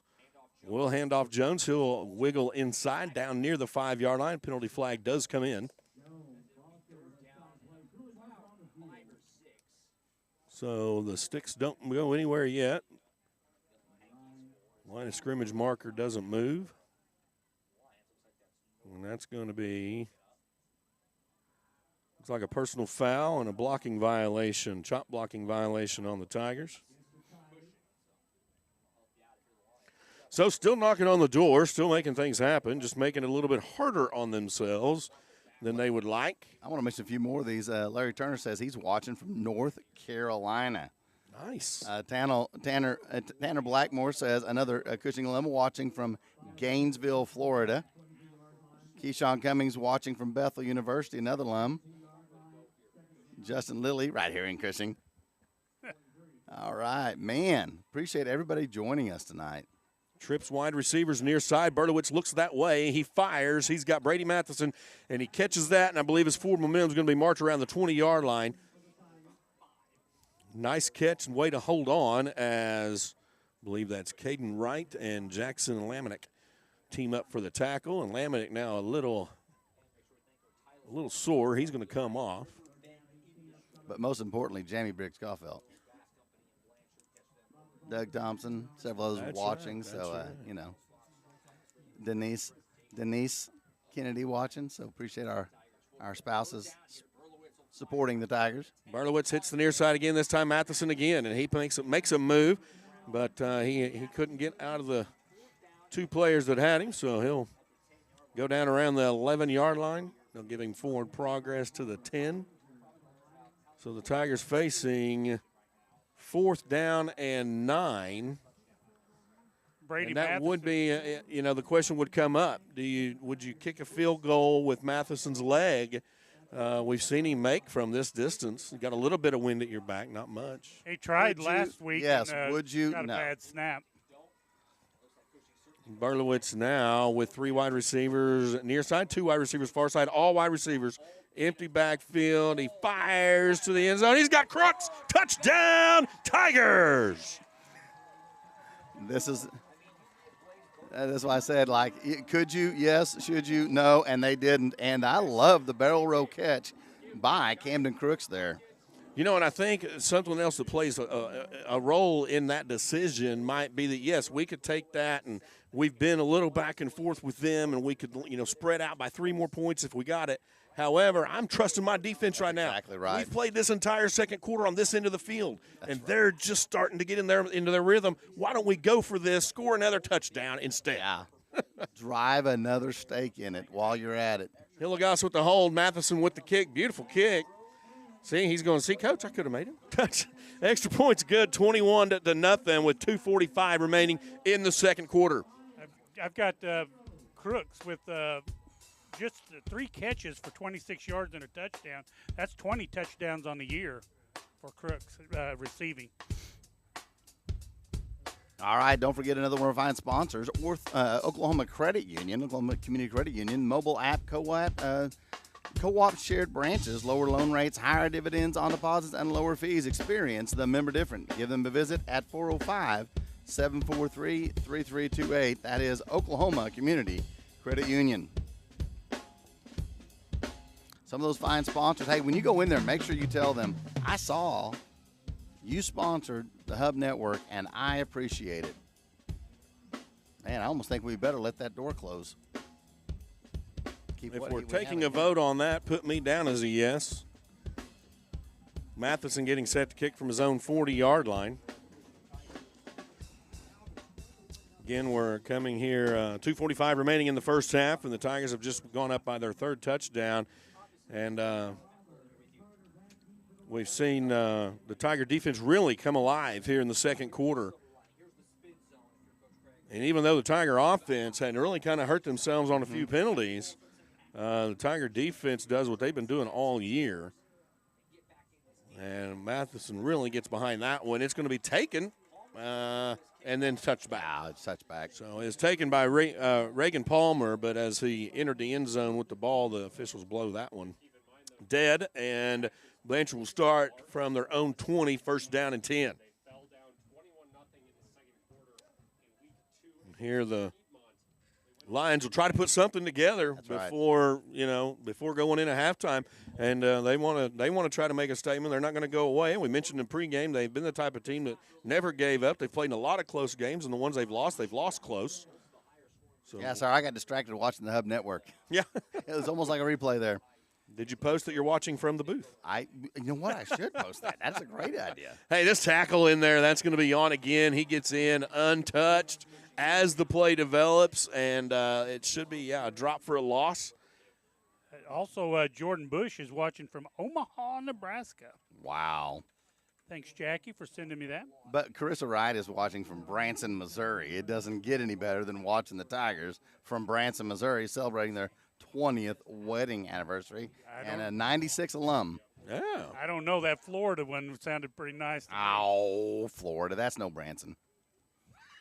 Well, yeah. I mean, why have a beach when you can have the North Pole? Yeah. This second down pass goes to the far side. Several Tigers there. Gaining maybe a couple on the play. Crooks coming out. Excuse me, sir. But Branson is not the North Pole. Thank you very much. Now it's just the weather we're having right now. Thank you very much. Not disparage the greatest vacation place on the planet. I will concur 100%. Coach Morgan's got the attention of the officials here, and he's doing some pointing maybe towards the scoreboard or the clock. And the result of the play is going to bring up a 3rd down and 9. And there is 1:39 left on the scoreboard clock. We'll see if that remains that in the second quarter. Yeah, he saw something he didn't quite like it. And we see the officials still, 150. It's been corrected now. So those things can happen. And hey, listen, if anybody wants to ever criticize somebody's doing that job or this job or, hey, the score's not right, hey, it is difficult. And Dandy Don Amon will tell you it is difficult. Hey, speaking of Dandy Don. Yeah. Hey, look at there. He just texted me and said, doing great. Looks good, sounds good, and can't wait to hear Ish from Don. Yeah, there's the hello. Yeah, that's right. Don recovering from surgery, so we wish him the well. Got all of our prayers. Lions deep pass. Oh, Yacht's boy. there. Yacht makes a move. He can't get away from his tackler, but he gets the interception. Hey, listen, he's not just going to get the interception. He's going to get the flag as number 9 comes in and hits him while he's on the ground with his knees. Didn't hurt Yawn any, but it's gonna be costly for Blanchard. That's going to be right now. The ball will be spotted at the Tiger 47-yard line, and so far what we can say about the first half is Lane Yawn is all over the place. That was a pretty interception. Wow, in position, just waited for it. The quarterback was pressured a little bit. It's an illegal block in the back. So, yeah. I was suspicious, but wanted to wait for the signal. The guy that fell into him that made it look like he was pushed in the back. So. All right, fine. I didn't see that part. I was hoping they didn't either, and that's why I didn't want to allude to anything until we saw the call. I appreciate it. Yeah. I was like, let it be right, let it be right. But a 10-yard penalty. You see where wishful thinking got us, folks. Yeah. Yeah, Bristol, Connecticut. Someone is watching from Bristol, Connecticut. That is the home of ESPN. Nice. This will be, This will be from the 38-yard line. Tigers now first down and 10, 141. And that's one of the reasons that Coach Morgan and the staff would point out the time of the clock. Oh, no. Ooh, boy. Yeah, that pass out here in the flats to Jones. And let me tell you something. Picked off. 33 saw it from Blanchard. 23 did not. Be still my heart. Philip Wilson watching from Edmond, Oklahoma. Hey, Philip. Thank you, Jackie Bush, for giving us that information. Philip Wilson, that kid had a cannon for an arm. Oh, man. But just to finish that thought real quick, because the play interrupted us. Now there's 1:36 remaining. Coach was hoping to get the ball back and hoping to have a little bit more time to score again. So Berlowitz now looking far side. He flushed from the pocket, but has a man downfield. That's Yaunt again, and they're saying no, but man, it sure looked like it from here. Sure did too. Incomplete pass right around the 40-yard line. So it'll bring up a 3rd down and 10. 1:28 remaining till halftime. And these guys here, you take a look here at these Blanchard defensive guys. I mean, they're big guys. They've got some size and some quickness, and the line give them some props because there's some pressure coming, but the Tiger line is still making it happen. You know who else I want to give some props? This has been a great officiating crew. Mm-hmm. Solid crew so far. Crooks has his man beat. Berlowitz sees it. Crooks goes, I could possibly, no. Ooh, They're just going to say it's He's wanting the penalty because he was there early, not going to get it, but and Cushing fans not going to like it. But I'll tell you what I do like about it. Let them play. Well, you're in playoffs. That's the right thing. If it's close, let it play. And the Boo Birds are out here in Cushing, Oklahoma. They're not going to like it, but I tell you, if I'm bracing at Carter and if I'm his coach, I'm like, hey, good job. Good job. I'd rather have interference than that touchdown that was getting ready to happen. And now that I think of it, keep doing it until they call it. That's right. Exactly right. I think I've got the longest distance so far tonight as far as watching. That's Billy Jack from Drumright, Oklahoma. Oh, poof. There we go. And we're going to question Bruce's math. Oh, that's going to be in Matheson may get one. Oh, no. Nope. Flag. Well, they're all going to start getting into it a little bit here. But I thought that the ball might have possibly hit a Blanchard player. And so the Tigers were jumping in there to get it. And the other players need to get over and get the Cushing Tigers out of there. And Blanchard thought that it was still, that the Tigers were picking on him when they're actually trying to get the ball. And it all got into this miscommunication. I wasn't down there. There was three hits. Starting with Blanchard, he's probably not going to get the call. It's probably going to be the last one, which I couldn't see who it was. Actually, I could. But I'm not going to say that last hit. And it was unnecessary. You can kind of get some of that, hey, you push me, I push you back. But when you come across there and you're not involved in the push and you – launch into somebody, that's gonna cost your team. And when you're in playoffs, you can't afford those type of penalties and those type of mistakes. Well, that's what. Yeah, go ahead. No, we were just talking about discipline, and this is where this comes into effect. And certainly you're going to stand up for your, your man in the trenches. If you think he got cheap shot, you're going to let somebody know with a push or a shove, hey, don't do that. And that can sometimes turn into push it back and forth. The whole point is that don't do anything so dumb that you're, eliminated from the game because you're hoping to go on. And then let's keep it all in check. And, the officials will talk about possibly offsetting penalties or something. Yeah. I still wonder whose ball it is because we recovered it. I thought it touched a Blanchard player. So there was 4 hits on that, and we'll see what they come out with. 2 by Blanchard, 2 by Cushing after the play. So we'll see how this breaks out. And like you said, really, whose ball is it? Yeah, and both coaches are getting explanations now. Yeah. It was going to be Blanchard's ball because they the ones that handed their ball to the referee. Illegal block in the back or shove in the back against the Lions. There's the first one. Now, second one. And they're going to personal foul. They're going to go personal foul, Tigers. Tigers, and both of those are absolutely true. 100% did happen. You can go back and check the tape tomorrow, folks. And just to now, so the final placement of the ball will be the 30-yard line. The Lions will take over first down and 10 with 1:09 remaining in the second quarter. And like you said, you want to defend your players. That's defend your brother in the trench. But you have to be careful once you get to this level. Those penalties can really cost you once you get in the playoffs. I like the fact that Yount went over, Riley, Matheson went over, started getting their players back over to this sideline. That's the right thing. Get them out. They're hot-headed. Move them back over. Don't let one penalty turn into 3. And like we said, ejections and things like that are what we got to stay away from. Yeah, and then it costs you down the road. Lions now first down and 10 from their own 30. They have 1:09 to work with. This handoff straight ahead. And the Tigers there, that looked like Matheson and Yount. Yeah. Nice tackle. On the carry was Chauncey Conway. He is a 6 foot, 185-pound sophomore. And the play clock is running as well as the game clock. So the Lions may be just hoping to go into halftime only down 3, as they do not look like they're in a hurry to get the snap off.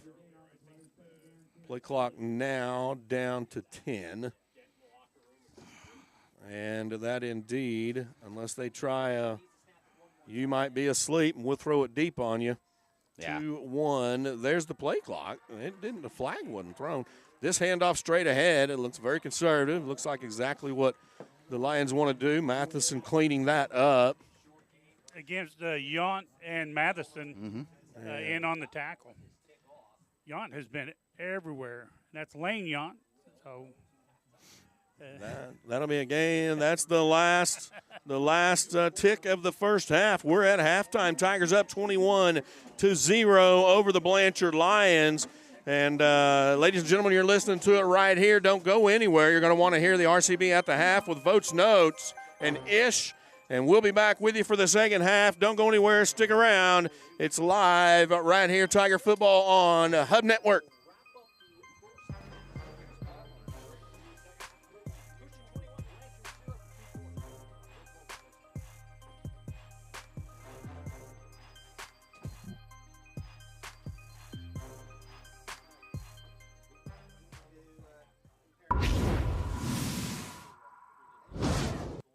Bank of Cushing, a branch of Blue Sky Bank Pahuska, wants you to know they are still the same friendly hometown bank. Local people that live, work, and worship right here in Cushing. Providing you the same great service, more convenient products and technology, making your local banking experience even better. A great bank, serving a great community. Bank of Cushing, a branch of Blue Sky Bank Pahuska.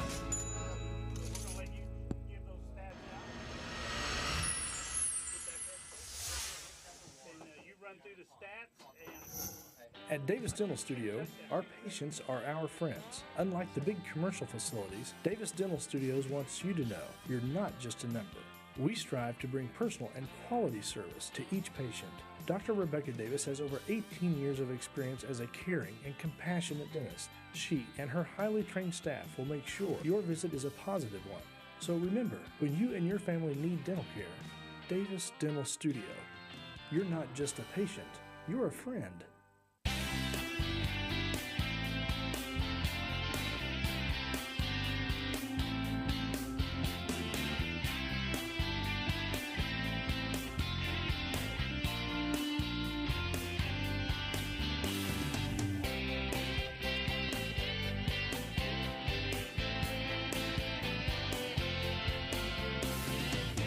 Be sure you know what's below and call 811 before you dig.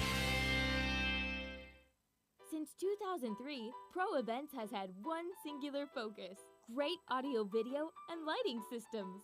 Never confusing our industry with the PC crowd, Pro Events always provides you with the best, most reliable options for your house of worship, school, or corporate training facility. Make your system stand out from the crowd. And remember, for the best AV, you know where to go visit proevents.pro. When you have a team of physicians and nurses that really truly care about their patients, that translates into patient care. It's a small practice, it's a small town. Everybody really takes that time to put the patient first. Everybody cares what's happening to me and that I'm making progress and I'm gaining my freedom back and my mobility back. This patient is saying thank you. RCB Bank is more than a transaction. We work to make your life easier. We help build your business. We finance your dreams. We grow your legacy. We build relationships with our communities. Come in to find out why our customers always say, RCB Bank. That's my bank.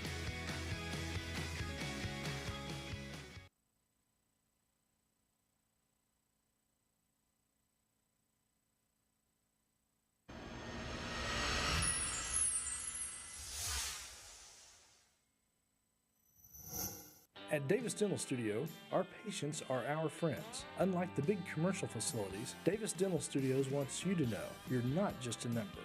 We strive to bring personal and quality service to each patient. Dr. Rebecca Davis has over 18 years of experience as a caring and compassionate dentist. She and her highly trained staff will make sure your visit is a positive one. So remember, when you and your family need dental care, Davis Dental Studio. You're not just a patient, you're a friend.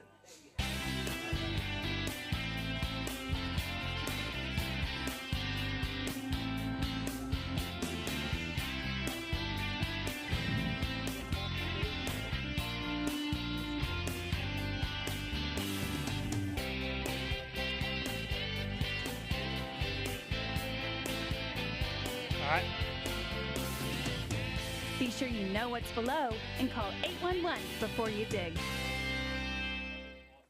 Since 2003, Pro Events has had one singular focus: great audio, video, and lighting systems. Never confusing our industry with the PC crowd, Pro Events always provides you with the best, most reliable options for your house of worship, school, or corporate training facility. Make your system stand out from the crowd. And remember, for the best AV, you know where to go visit proevents.pro. When you have a team of physicians and nurses that really truly care about their patients, that translates into patient care. It's a small practice, it's a small town. Everybody really takes that time to put the patient first. Everybody cares what's happening to me and that I'm making progress and I'm gaining my freedom back and my mobility back. This patient is saying thank you. RCB Bank is more than a transaction. We work to make your life easier. We help build your business. We finance your dreams. We grow your legacy. We build relationships with our communities.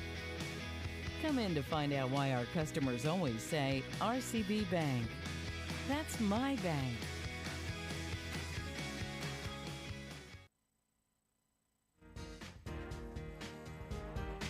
Welcome back to the Hub Network halftime RCB Bank. That's my bank. Halftime report. I'm Bruce Vogt, and this is Vogt's Notes. Let's get to it. I'm joined here with Ish Engel. He's keeping our stats here during the playoffs, and a remarkable job he's done. He got the iPad out, keeping the copious notes. Ish, the Tigers started out not only in the first quarter, but in the second quarter, they've slowly started gaining that momentum, but it's not really what we've seen the Tigers do all year long. Yeah, clearly the stats favor the Tigers tonight. 10 first downs compared to 3 for the Lions. 154 total yards for the Tigers, 37 total yards for the Lions, including -2 rushing yards for the Lions tonight. 39 yards passing for them, 120 for us. Berlowitz is 11 of 21, 128 yards with 2 touchdowns. He did have a sack, in case you're trying to figure out how 120 and 128 add up. Jones is looking really good, 9 carries, 41 yards with an 11-yard long. And then we've had Crooks has got 4 receptions, 33 yards, and a touchdown. But Matheson's leading with 5 receptions, 69 yards, and 1 touchdown with a 37-yard long. They kept Crooks at bay in this game, in this first half so far.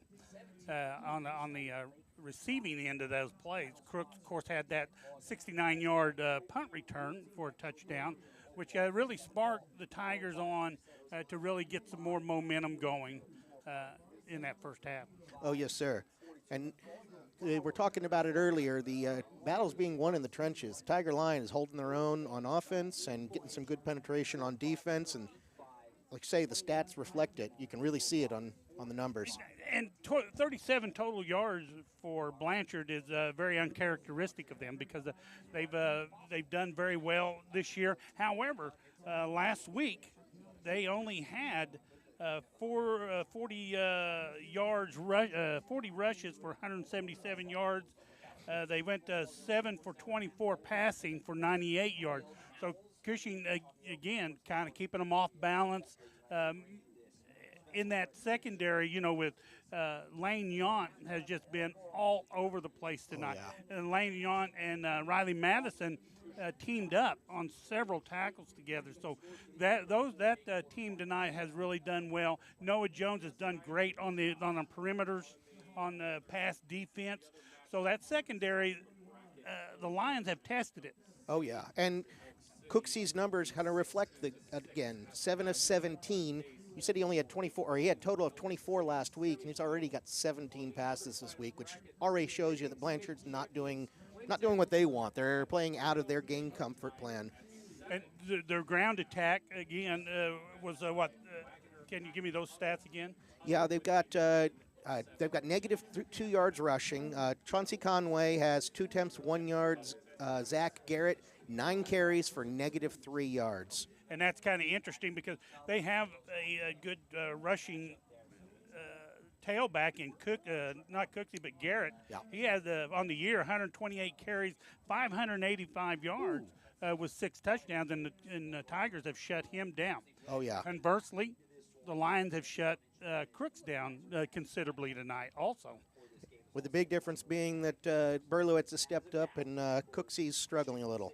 Right. Crooks, I have him, and correct me with your stats because yours are a little bit better than mine. I've got him with 3 completions for 26 yards and a touchdown. Cooksy? No, Crooks. Oh, Crooks. That'll work. Okay. We're pretty close on that one. 3 carries, you mean? No, on receiving. Receiving, yeah. I have 4 for 33. Sorry, that's what I got. 33. That's awesome that we're that close. And Yount so far, he has 2 thrown at him, but hasn't been able to get a catch yet. One of them, it was a diving catch. I really thought he had that. From here, it looked like he had that. Brody, he's been thrown to a couple times. That's Brody Berlowitz, but yet to come up with a completion. Jones Brady has one. Matheson, I believe that's his first name. I've got him down for 5 of 6 passes or 72 yards and a touchdown.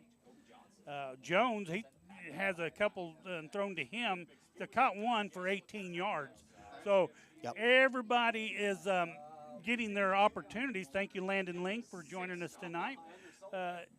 Everybody's getting in, and again, a handful of Tigers getting on the board receiving, and we expected that many out of the Lions from Blanchard because they've got 4 or 5 good receivers, but yet the Tigers have been able to just really stonewall them. Yes, sir.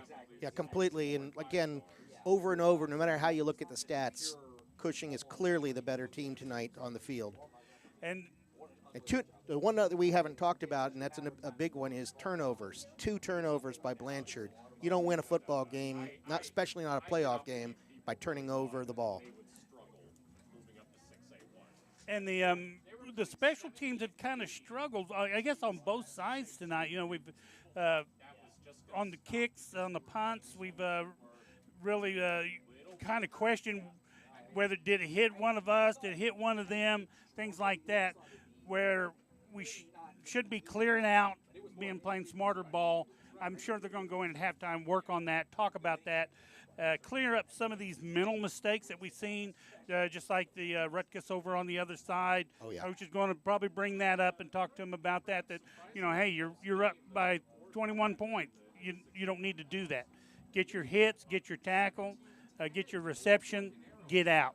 Get back to the huddle. And I think this is actually right where I would want to be as a coach, because not only are you winning pretty comfortably with just a half to go, but there's so many things you can say, oh, this could be better, that could be better. So you actually have challenges for your players so they don't just coast to the second half. Exactly. And this is one thing that the coaches and the players, the varsity players or the starting players, is going to kind of hit new territory that we haven't really been this close at halftime very often.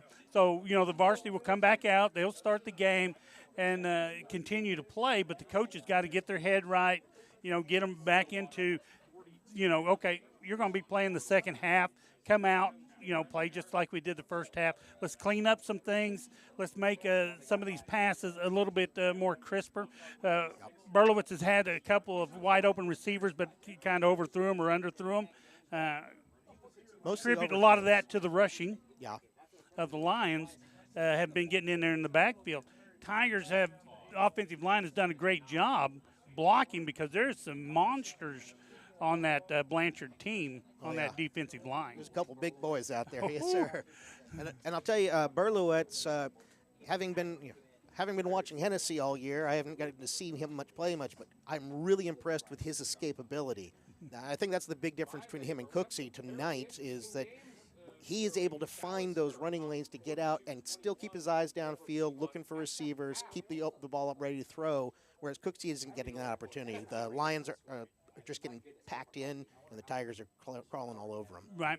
And Cushing's the defense has done a good job containing Cooksey because he is a running quarterback, either by design or, you know, just having to do that, you know, for running for his life, you know, through the season.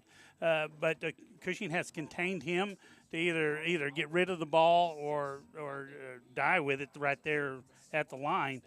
So Berlowitz, I'd like to see him be more of a scrambler because he's had some open lanes there that, you know, he could have, instead of throwing the incomplete pass, he could have picked up 5 or 6 yards for the Tigers.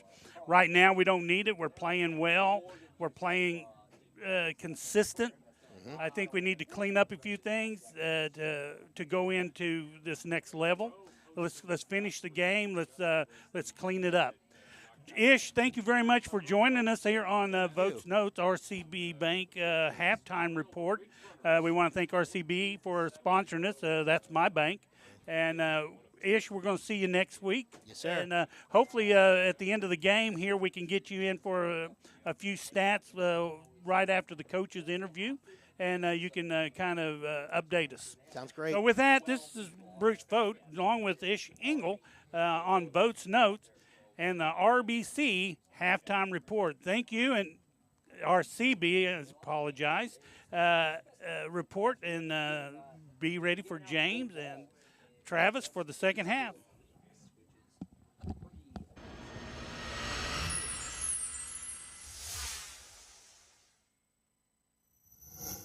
At Davis Dental Studio, our patients are our friends. Unlike the big commercial facilities, Davis Dental Studios wants you to know you're not just a number.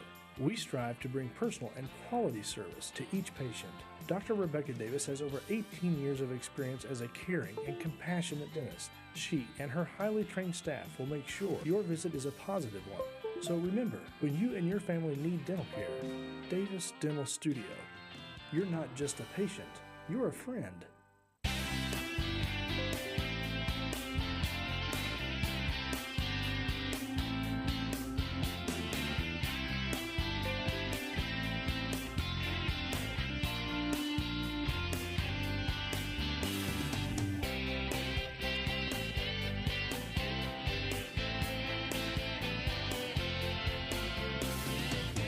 Be sure you know what's below and call 811 before you dig.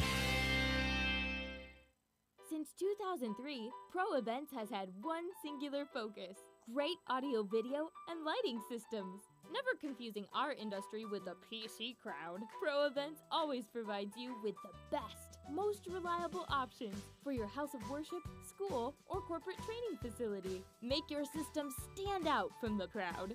And remember, For the best AV, you know where to go visit proevents.pro. When you have a team of physicians and nurses that really truly care about their patients, that translates into patient care. It's a small practice, it's a small town. Everybody really takes that time to put the patient first. Everybody cares what's happening to me and that I'm making progress and I'm gaining my freedom back and my mobility back. This patient is saying thank you. RCB Bank is more than a transaction. We work to make your life easier. We help build your business. We finance your dreams. We grow your legacy. We build relationships with our communities. Come in to find out why our customers always say, RCB Bank. That's my bank.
All right, Tiger fans, welcome back to the Hub Network and Tiger Football Live. We appreciate you staying with us through the half. And, man, all the statistics going on there. It has been a cold, brutal first half for the Tigers. And with that said, the Tigers have put enough things in check, done enough things right on both sides of the ball to right now have that 21-0 lead. And Votes notes there at the RCB Bank halftime show, re-emphasizing that those statistics go in the Tigers' way. And other than, some penalties in the first half, what are some things that maybe you think to see maybe differently here in the second? Well, I look to see some adjustments, first of all, on the offense. And the Tigers have been so good at making adjustment on the defense, but especially on the offense to come out. And everybody's just been a little bit out of sync, and you wonder if some of that's the cold, some of that's, just, hey, as you get into the bigger games, it starts affecting you. You start to look at some drops here or some, miscues there. But, like we've seen thus far, whenever other players on the team have their head up, recovering those, or the players themselves are able to wrangle it back themselves, that's a sure tail sign things are going your way. Yeah. Right, and we've seen the defense make those mental adjustments out on the field early because they were hyped up, they were ready to go, and got a penalty or two unnecessarily, and mental mistakes, and you've seen them just work those out. Offensively, the Tigers has done a great job blocking out that defensive line. There's some mountains on that for the Blanchard Lions, and the offense has done an awesome job keeping them out and giving Berlowitz an opportunity to find those open receivers. And to that point, I mean, the line giving enough time, but Blaze has been under pressure a few times, but again, continuing to prove he has the legs and he has the speed, and he gets himself out of those situations, and the line doing a great job, as far as sacks. Do we have Blaze been able to get out of just about every bind he's been in? I think he's been sacked once. Yeah, so, you got to put that credit back to the line and back to Blaze as well. So. Yeah. And like that, there's a couple times he's ran for his life, but he keeps that vision downfield, and he has overthrown a couple of his receivers, open receivers, or underthrown Yount that one time. You're going to see that in these big games. And if you can say that you don't want to see things, you haven't seen everything go your way, and you have a 21 point lead at halftime, you got to feel good about that. That's exactly right. And this is the time. I said this earlier. Off air, but the Tigers, one of the things we're going to have to see, they haven't played a lot of fourth-quarter games for these starters. That's good because you get a lot of the young guys in there. That's bad because now your starters are going to have to come out here and assert their will for the next 2 quarters at least.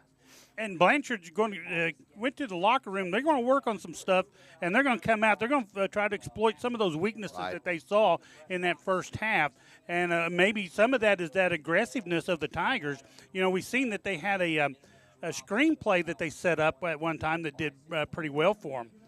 Yeah, and we've seen the playbook open up a little bit, maybe from both sides. Both teams have done some things that, certainly don't follow Blanchard all year long, but to see a few of those creative plays start to open up, but the Tiger defense there to stop them when it does. Before we get back under, hey, I want to let you guys know, big shout-out to Jackie Vanderpool and Amaya Grant. They are our camera girls. They just started this year. They've had to learn on the fly all year long, new systems. They've done a great job.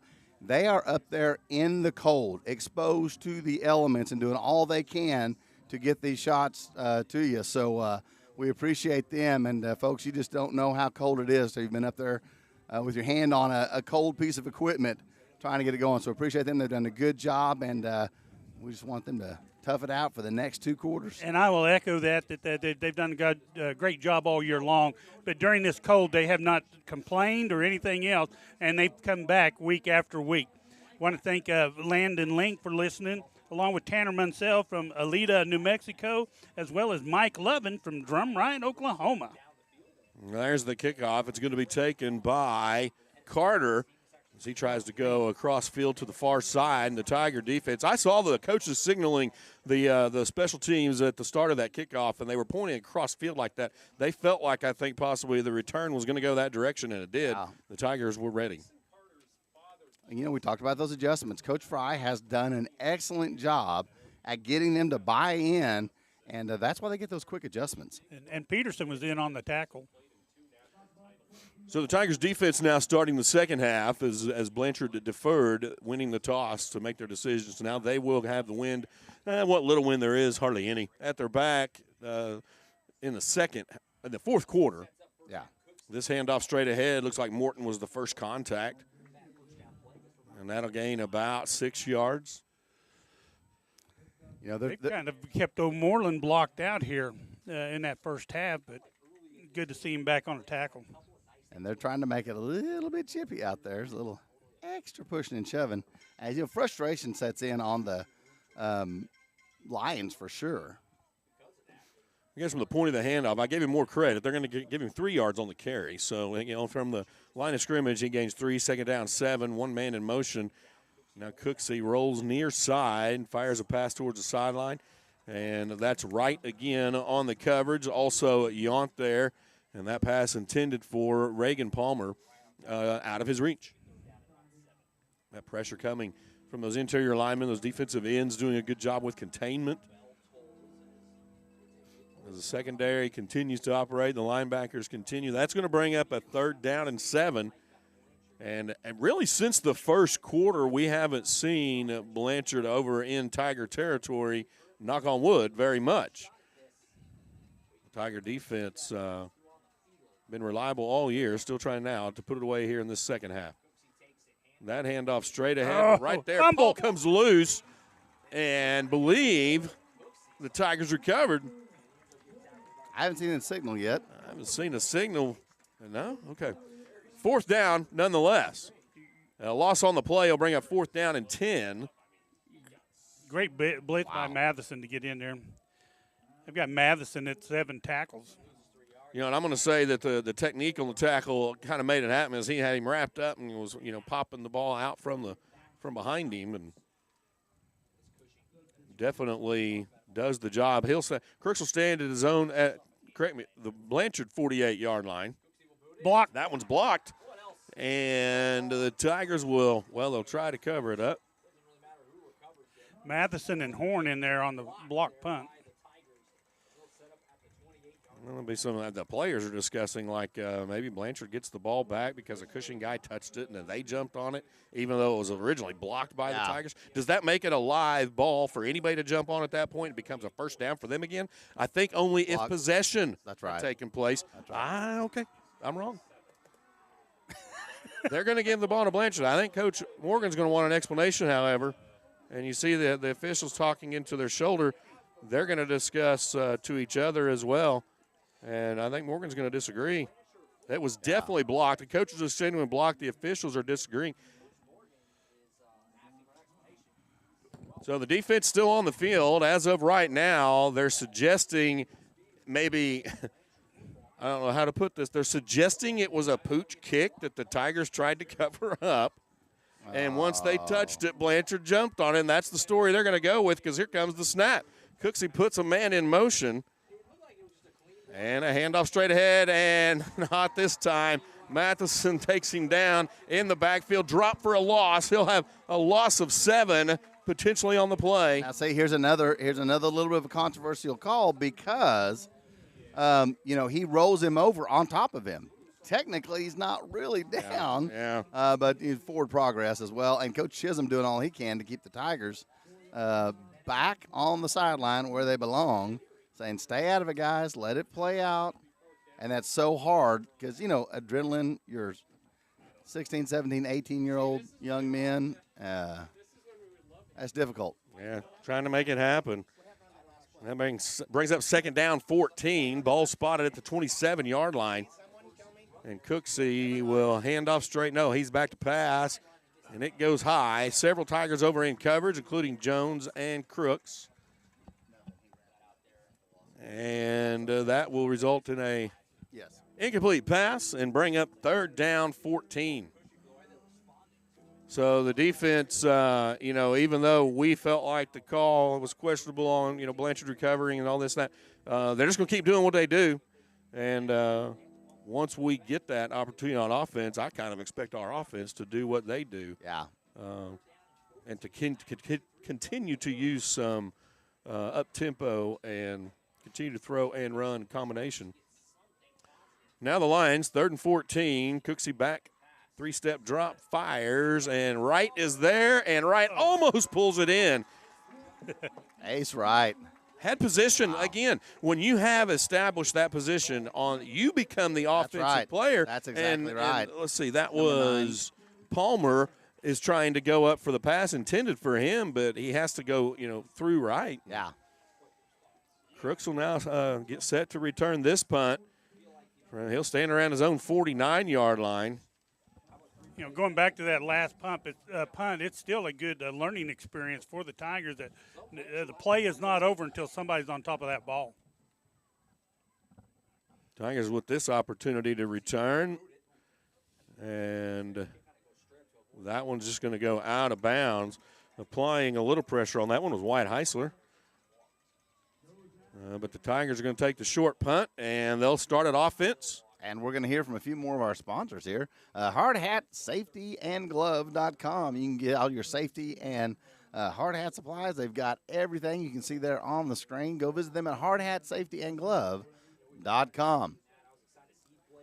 Don't forget also Milano's Italian Restaurant. Man, they are good. If you like Italian food, they have got it going on. Kim's Bookkeeping and Tax Service, 918-225-1364. Kim's Bookkeeping and Tax Service. Barlowitz now with 2 wide receivers, 2 running backs. Handoff to Jones. He doesn't have anywhere to go on this play. His forward momentum will still result in a small loss, maybe no gain at all. No gain.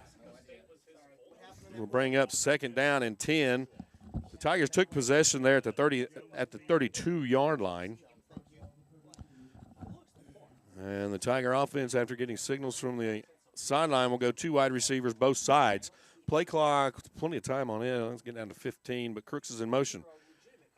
Berlowitz rolls to the near side, does find Crooks. Crooks now makes his way right along the sideline. So he's taken down. On the tackle is Colson and Carpenter. 13 yards on that play. Crooks will turn that into a Tiger 1st down and 10. Spots the ball just shy of the 20-yard line. So the Tigers now knocking on the Lions' den door once again. 8:40 remaining here in the 3rd quarter. Crooks in motion, far side. Hand off to Jones, has room and carries a few guys before he's still on his feet. Inside the 10-yard line. Nice running by Jones. That's an 11-yard run for Jones. And here comes the up-tempo Tiger offense. Gets set before the defense can adjust. Same looking play, run pass option. Jones again, still fighting inside the 5-3. He'll be taken down. It takes 7-8 players to get him down. And the Tigers will substitute this time.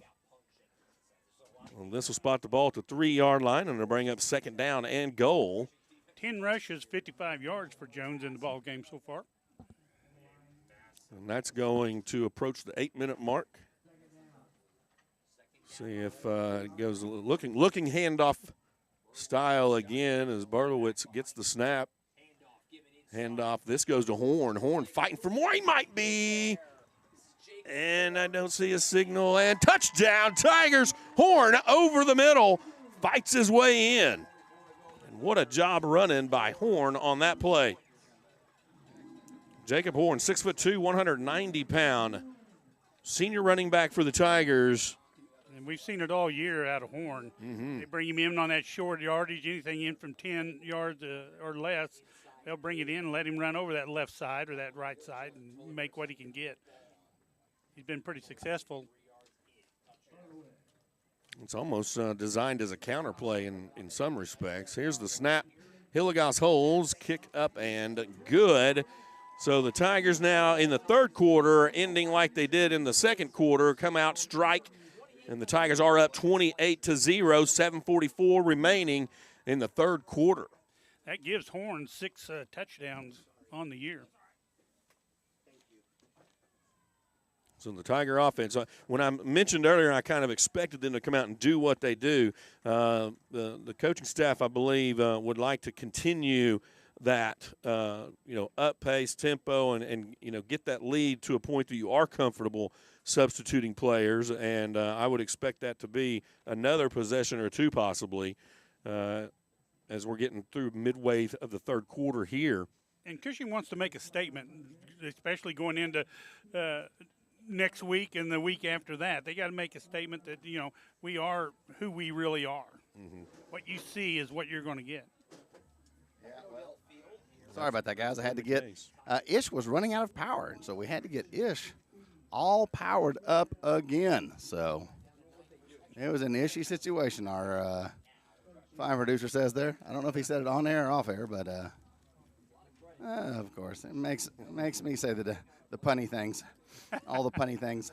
Well, funny-ish. Ooh, oh my! Man, listen. I'll be here all week. You guys can boo all you want. I like it. That's my kind of jokes right there. I like where Travis is going with this. All right. And by be here all week, I literally, work right there in that. That's exactly building. right. Here comes a kickoff by Matheson. Nice end over end, deep kick, taking it to 5-yard line, and make a move or two. The Tiger special teams eventually collapses down on that around the 22-yard line, and that's Reagan Palmer with the return. On the tackle was Carpenter, and also over there was Mancada. Aiden Spencer over here getting taped up by Coach Moore on looks like an ankle, getting retaped on that. Hope they kind of keep you apprised of that. Hopefully it's just needing some new tape and be ready to go momentarily. This time of year, man, it just everybody's getting beat up. How many you can keep in there and how long you can keep going. It is a grind at this point. Mm-hmm. Lions start from their own 23-yard line. That's going to go backwards to the 20-yard line as the handoff was to Carter, and he tries this side and finds the Tigers all there to stop it. And Burgett on the initial stop. 3 tackles for Burgett. Defense swarming to the ball still. Loss of 2 on the play brings up second down and a 12. Spots the ball at the 21. Fortunately, Cushing has kept the injuries down by only playing half ball games. So going in, we've been pretty fortunate and pretty healthy going into the playoffs. Cooksey now rolling to the far side. Oh, he has dropped for a huge loss. Man. Stunt play. That was Brody Berlowitz. And he just flies in and puts a hammer down. The loss will go to about the 11-yard line, and it'll bring up third down and forever. Brody Berlowitz says, don't forget I'm in this game too, fellas. 4 tackles for Brody. And I can be a punisher myself. Third down and 21. The clock reads 6:20 remaining third quarter. And any surprises, we haven't seen the Lions throwing a whole lot here on this drive. The Tiger defense has just taken command ever since really the start of the second quarter. And they weren't giving up a lot in the first quarter. And a few adjustments here. Hasn't been anything happen since. This handoff straight ahead. Tigers close that one up. Looked like Moreland maybe in on the play along with Burgett.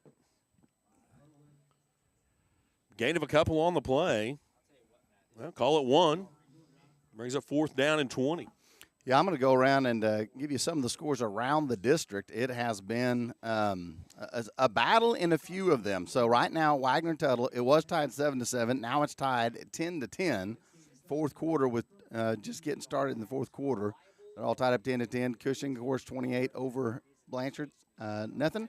Elk City 16-6 ahead of Hilldale right now. Crooks will get that one. He's coming back near side. He's got the sideline and a blocker. It's Berlowitz. Touchdown, Camden Crooks.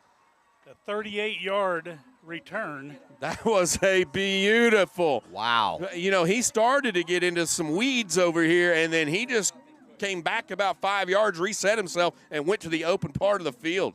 Sorry to interrupt you, but Crooks will do that too. You know what? That's exactly the interruptions that we like right there. So that's going to bring it to 34.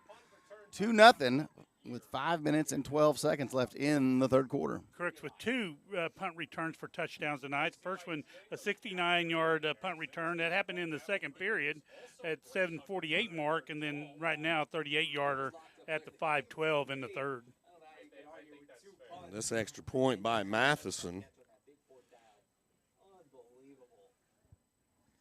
That'll be up and looks good, is good. 5:12 remaining in the third quarter, and the Tigers now up 35-0.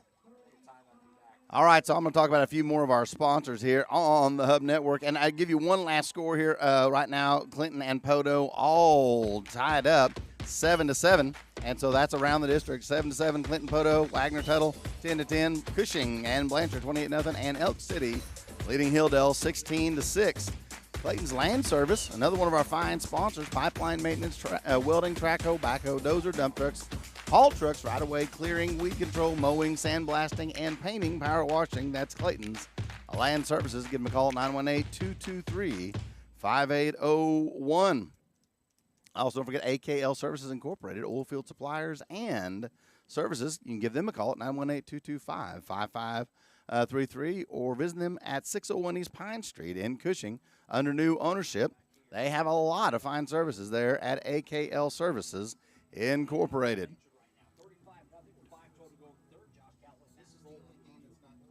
Now we've got Matheson setting up from the 40-yard line to get set to kick. Which one are we looking at here? The Elk City Hilldale?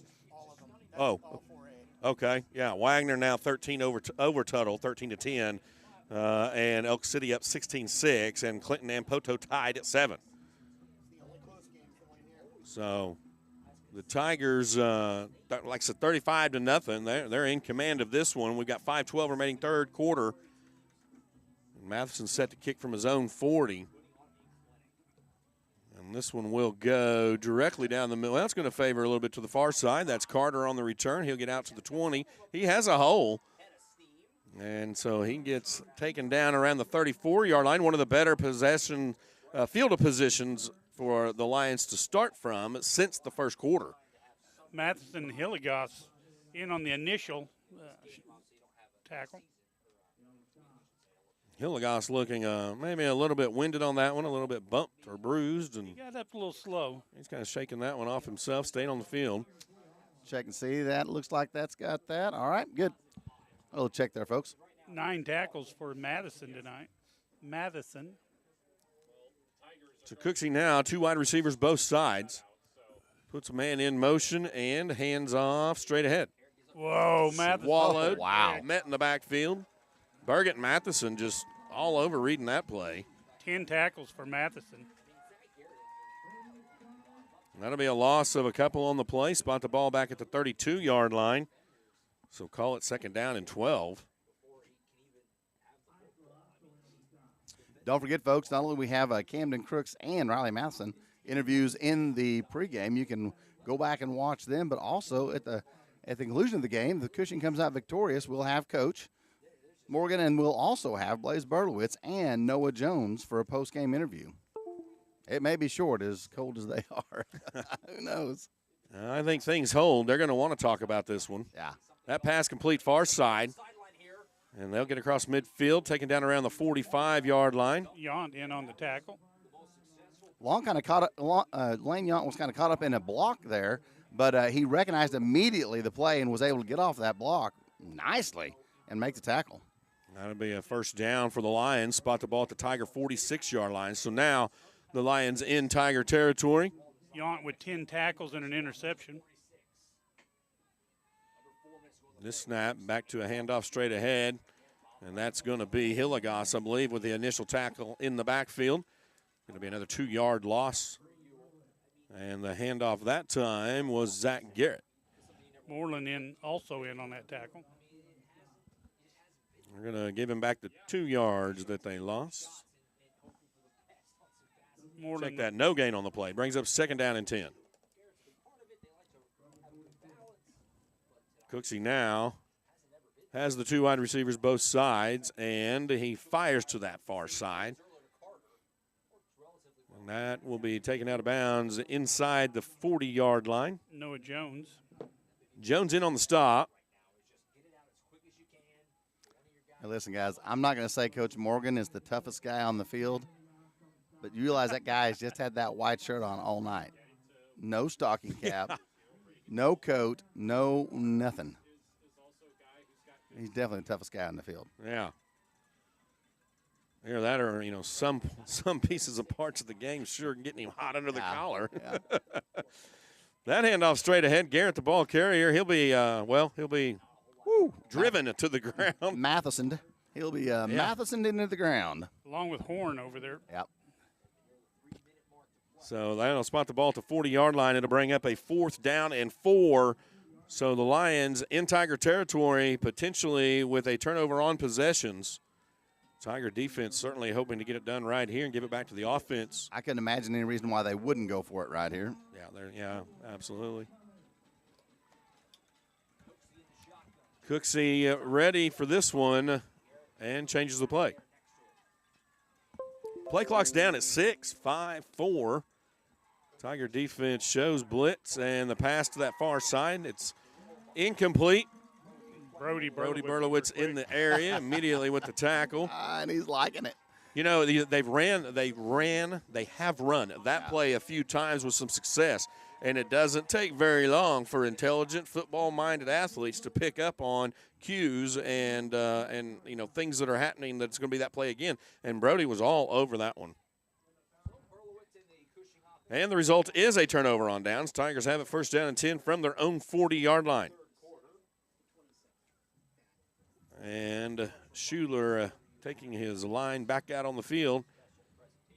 He has been a solid center all season long. I believe that handoff to Jones has potential, and so I'm gonna call something out here.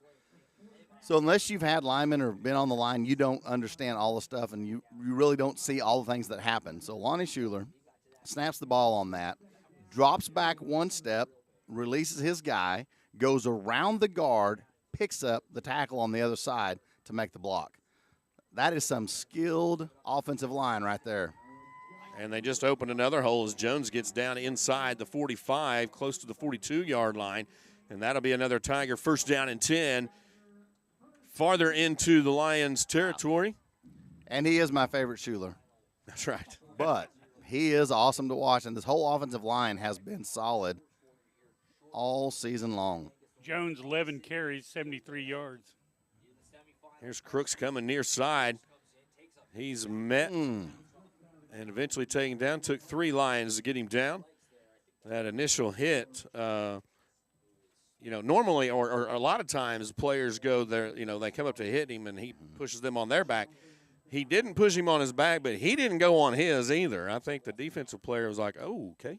Bit of a jet sweep, and the line didn't get sealed down on this side, which is exactly what needs to happen with that.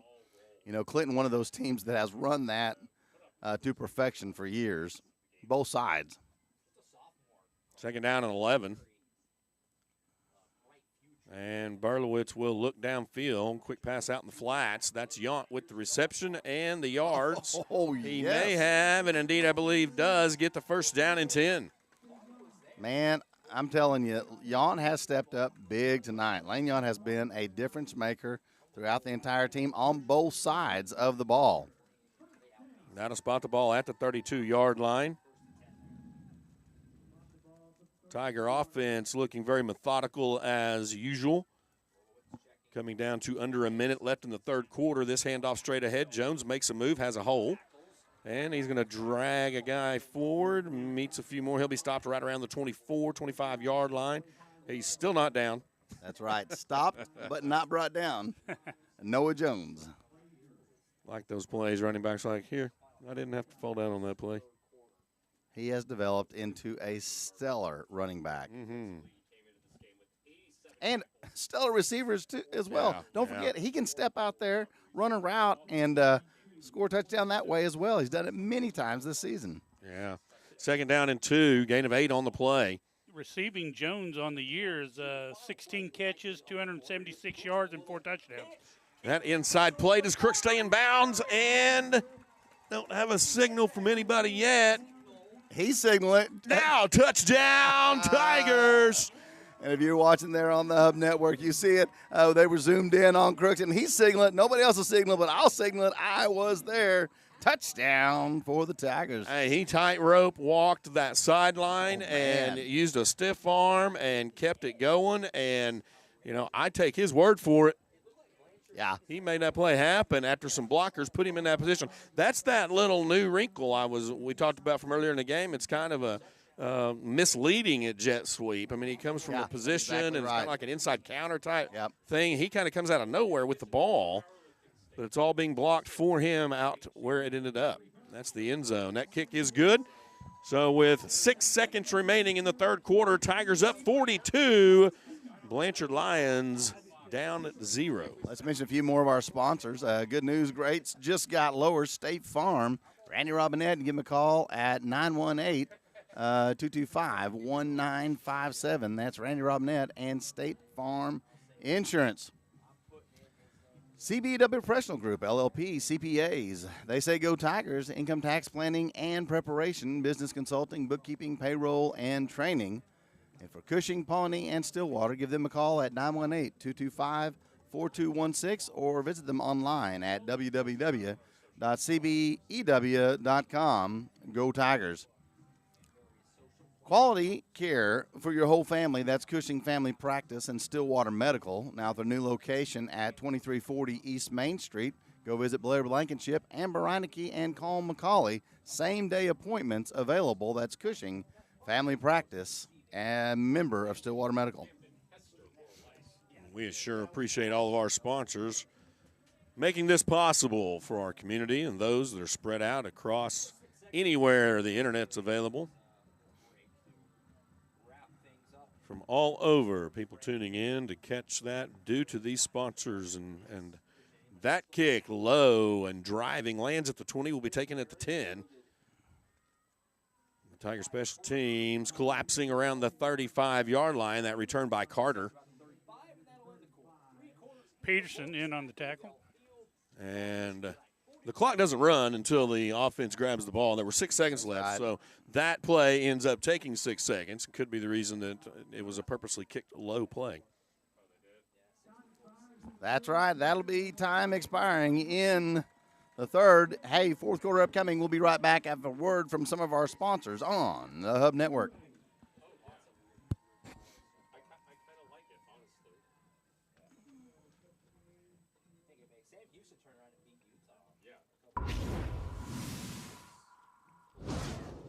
Bank of Cushing, a branch of Blue Sky Bank Pahuska, wants you to know they are still the same friendly hometown bank. Local people that live, work, and worship right here in Cushing. Providing you the same great service, more convenient products and technology, making your local banking experience even better. A great bank, serving a great community. Bank of Cushing, a branch of Blue Sky Bank Pahuska.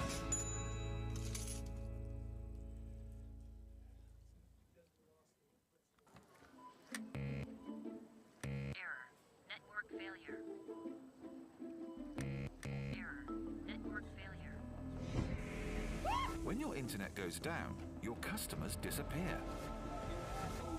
Simple transactions suddenly become very important. Protect your business from severe weather, severed lines, and other internet interruptions. Keep your business doing business and your customers happy. Cooksey ready to start the fourth quarter now. From the 35-yard line, passes to the far side. It is caught. Crooks there, and eventually with help, that one will go nowhere. Crooks and Yount. Crooks held him there long enough for Yount to. Court Pierce was the receiver, and he couldn't get away from Crooks. Credit that strength and conditioning. That's sure is evident, especially later in games and farther down, deeper into the season. See the Tiger defense now. 11 minutes and 25 seconds away from closing this one out for no score. We'll see what the Lions can put together. As Cooksey's ready to go now with second down and 13. He'll hand that one off straight ahead. Whoa. No, nothing there except a Tiger wall. Maybe Heisler in on that play. Moreland. Moreland. Going to have the initial hit on it. That'll spot the ball at the 31-yard line. So the Lions will be facing now a 3rd down and 14. Maybe looking possibly one of those quick passes to the flats or something. That's about the only thing they've had really any success with. And the Tigers have done a good job of keeping that in front of them, not allowing it to become a big play. And then they're facing a 4th down. Exactly. Here in the second half, Tigers have given them nothing at all. Quick pass to the flat. Wright has his man, and that pass complete to Bryson Frazier. And exactly what we were talking about came true. Yeah, and Ace Wright was, right there as he's been all night long on his side of the field. 3 tackles. He's had an interception, so he's been pretty active here. Blanchard has just, here in the second half, has nothing gone right for him as far as positive yards. Cushing has just been there. Their defense has just been swarming the tackle or have been in the backfield so quick that Cooksy's unable to get anything off. What has looked like a nice gain still remains a 4th down and 7, and the Lions have to go for it. And Cooksey will fire downfield, kind of a wobbly pass. It is complete. Trouble. That is in Tiger territory. He could, and you can't quite get to him. It'll be a touchdown to Blanchard Lions. Blame that one on me. And I do, sir. And I do. Got to find someone to blame. Yeah, that's right. So wow, that was just a lot of missed communication on that one. Yeah, the pass turned out, I think, in the way it looked to me, it looked to be kind of wobbly, and the wide receiver had to come back for it, and our defense didn't quite adjust. So once he secured it, he had some room to run because the pass itself got everybody a little out of position. Yeah. And once he got the hold of the football, he was gone. Yeah. There wasn't anybody going to catch him. That kick up and good. So with 9:29 remaining in the game, Tigers now 42, Blanchard 7. And Palmer had 20 catches and 467 yards and 5 TDs on the year coming into this game. So the Tiger offense getting set to come back out with a safe lead at 35 points, 9.5 minutes remaining. Talk about a few more of these sponsors here at Hillcrest Hospital of Cushing. You can visit them at 1027 South Cherry Street in Cushing or online hillcrestcushing.com. Treating emergencies like emergencies, Hillcrest Hospital of Cushing. I hope you don't have to go see them, but if you do, tell them thanks for making Tiger Football Live available on the Hub Network.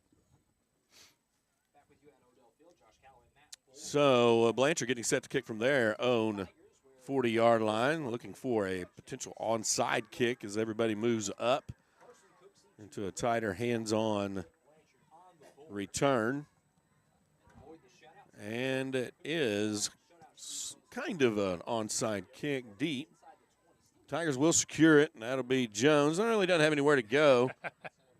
But he's going to find somewhere. Yeah, he does go for positive yards, and that is good. He didn't have anywhere, but he found somewhere. And it's actually Kimmel, isn't it? Is it? No, that Yount? Okay. So I can't answer that. I'm looking through a little bitty gap right here. So. Yeah, the return of a few yards as the sideways setup, alluded to onside kick. Sometimes you can kick that and then go down with an outside guy and return it or cover it up and catch the defense, the offense a little bit off guard. And it's kind of a modified onside kick. This Bernowitz with a handoff up ahead. Jones finds plenty of room. He'll eventually be taken down around the 33-yard line. 11 yards for Jones on that carry. That'll be good for a Tiger first down and 10. And his forward motion will spot the ball at the 34-yard line. 14 carries, 91 yards for Jones tonight. Wagner now taking the lead over Tuttle 13-10. Podo and still leading Clinton 14-7. Low-scoring games at both of those. Elk City leading Hilldale 24-14, and of course Cushing well in hand 42-7 over Blanchard. Bartlowitz with 2 in the backfield. A man in the slot and 2 wide receivers. Hands off to Horn. Little miscommunication, but Horn turns nothing into something as he gains a couple of yards on the play, maybe 1, 2. I'm gonna give him. Him and Jones ran into each other in the backfield. I said there was a little bit of confusion. And then Jones, after the play, was saying, "Yeah, that was I went the wrong way." Looks like 3 yards for Horn. That'll give him 2 carries, 6 yards. We'll spot the ball at the 37-yard line. Bring up 2nd down and 7. Clock starting to approach 8 minutes. Tigers possibly running this possession of the game more in a let's use some of the clock. Let's go to the running game a little bit. We have a comfortable lead. Let's not get anybody hurt. Let's give it to Jones up the middle and let him get another 10 or 11 yards. 8 yards for Jones. And this is something we haven't had to see the Tigers do, as we've had a lot of running clocks this year. But this is definitely something that they can do and should be doing right now, taking time off of the clock. Yeah, Tigers make it to the 45-yard line. Gain good for a 1st down and 10. 15 carries, 99 yards for Noah Jones. You see as Bartlowitz is pacing a little bit and looking at the play clock, and he waits. He was ready at 20. He waits till it gets down to about 12 seconds. This handoff to Horn, he fights his way across midfield. What a bull. And Blanchard signifying that the ball came out. The official right there isn't making any indication. The first recipient, if you didn't see it on the Hub Network, of the Coops game ball was someone we've been talking about tonight, Lonnie Schuler. And we'll be looking for who we're going to give that to tonight. And, man, this is what's been tough this year. So many good players doing so many good things. It's difficult to pick somebody in that position. But there's a lot to choose from.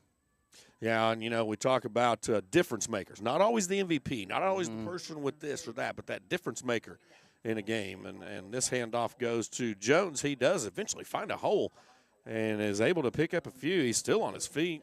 The whistle finally blows. I think his forward momentum is going to be around the 46. So it's going to bring up a 3rd and very short, maybe a yard. Something we see with Jones, he does so well is that slide. Sliding left, sliding right, and getting off tackles that way as opposed to spinning around so much where it really costs a lot of energy and doesn't work all that well all the time. He's used the slide extremely effectively. 2 wide receivers to the near side, but Bertowitz hands off to Jones, and he'll gain the yard plus some. He'll get the 1st down. He's inside the 45 to about the 43. And he came down hard on his right hip, and you can see he's coming up sore. Yeah, he'll probably take a rest after that play. Yeah, that one's going to leave a mark, fellas. That could be that could be Whirlpool time, calling your name. And coach is now, signaling and looking for somebody. Again, that 5:40 time approaches, and the play clock is running, and the Tiger offense is not in a hurry to get the next play off. And I think Morgan is going to take a timeout here. He's awfully close to the official, and indeed that's what he'll do. With that timeout, let's see live reads maybe. Hear from some more of our sponsors here on the Hub Network.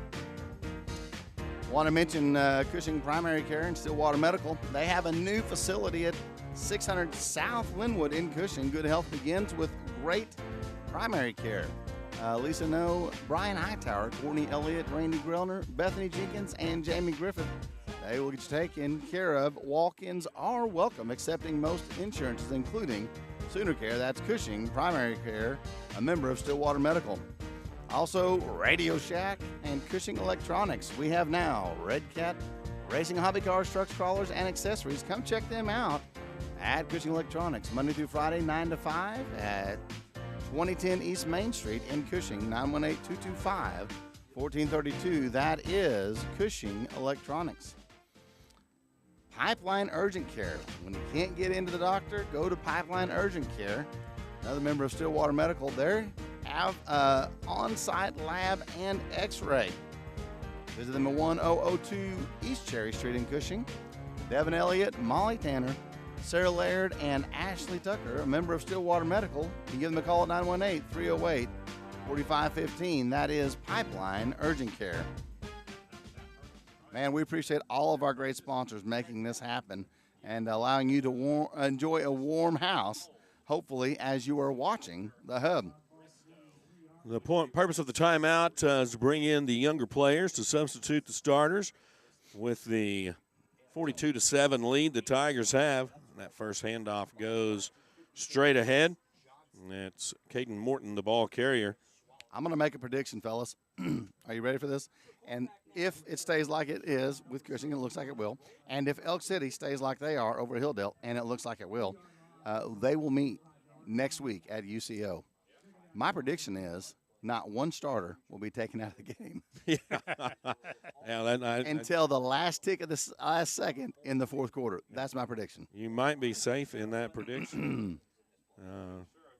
We'll mention, I think, if I've got them right, Logan Fisher, 78, Michael Cruz, 71, Kason Brandon, 68, Caleb Pierce, 55, and Kellen Fry, 51, are the linemen in the game now as this handoff keeper is taken by Roman Tucker. And he'll try to find a hole and doesn't really have anything develop. He does get, positive. I believe he got a yard, maybe two, yeah. I kind of like what I'm seeing here developing, and I don't know if it'll stay, but you see Roman Tucker developing a little bit more in the quarterback position, and I like that more than Hilligoss, and I'll tell you why, because I love Hilligoss as a running back and a receiver. And so and on defense. This is going to be a very good winning tandem for the Tigers. I do believe in the future. Yeah. I don't know if it'll play out that way, but I do like what I'm seeing. Just under 4 minutes now remaining in the fourth quarter, and the Tigers in Lion territory. Tucker will keep near side, looking for some room, and he's taken down and pushed out of bounds. Caden Wright on the stop. Gonna have to be careful with the keepers with Blanchard's starters, I believe, still in there. Yeah. This is those guys are wanting some back. It's going to end. Result will be a 4th down and 11, and Brody will come back out to perform punt duties, and that should set the Lions up pretty deep in their own territory. At least the punt should go there. And he kicks away from any would-be returner as it goes out of bounds to 27-yard line. And this style of play oftentimes just to say is the safe, keep guys safe, don't get anybody hurt, even if starters have to go back on the field. Yeah. And in the case of the younger guys, don't set them up for any passes where they go up or get hurt or anything like that, because you're going to move forward. You're going to go to the third round of the playoffs and potentially, as you said, face a team that had put you out just exactly 1 year earlier. And during that year, this group of seniors were juniors, and it was a small handful of seniors graduating, and that team felt like, they had everything it was going to take to get there, and they were just, kind of clipped by Elk City unexpectedly. It was the last game they lost. That's exactly right, as our producer tells us. Thank you, Joe. Yeah, and that's not forgotten, I don't think, by anybody on the field. Do you guys? No, and we heard the other guys kind of talk about it in their pregame, their pregame stuff. Look at this. Yeah, Crooks strips that one. And so while the offense subbed some players, the defense mostly stayed with especially at the skilled positions, the athletes at the start of the game. And Crooks just reached in and took that one away. Just gets the takeaway. Yeah, and kind of a final exclamation point to turn it back over to the offense with 3.5 minutes, under 3.5 minutes, 3:26. Yeah. That announcement, I believe, just went out to the crowd as well. The Wagner, is that right? Yeah, Wagner beat Tuttle 13-10. There's the second bust on the brackets this year. Yeah.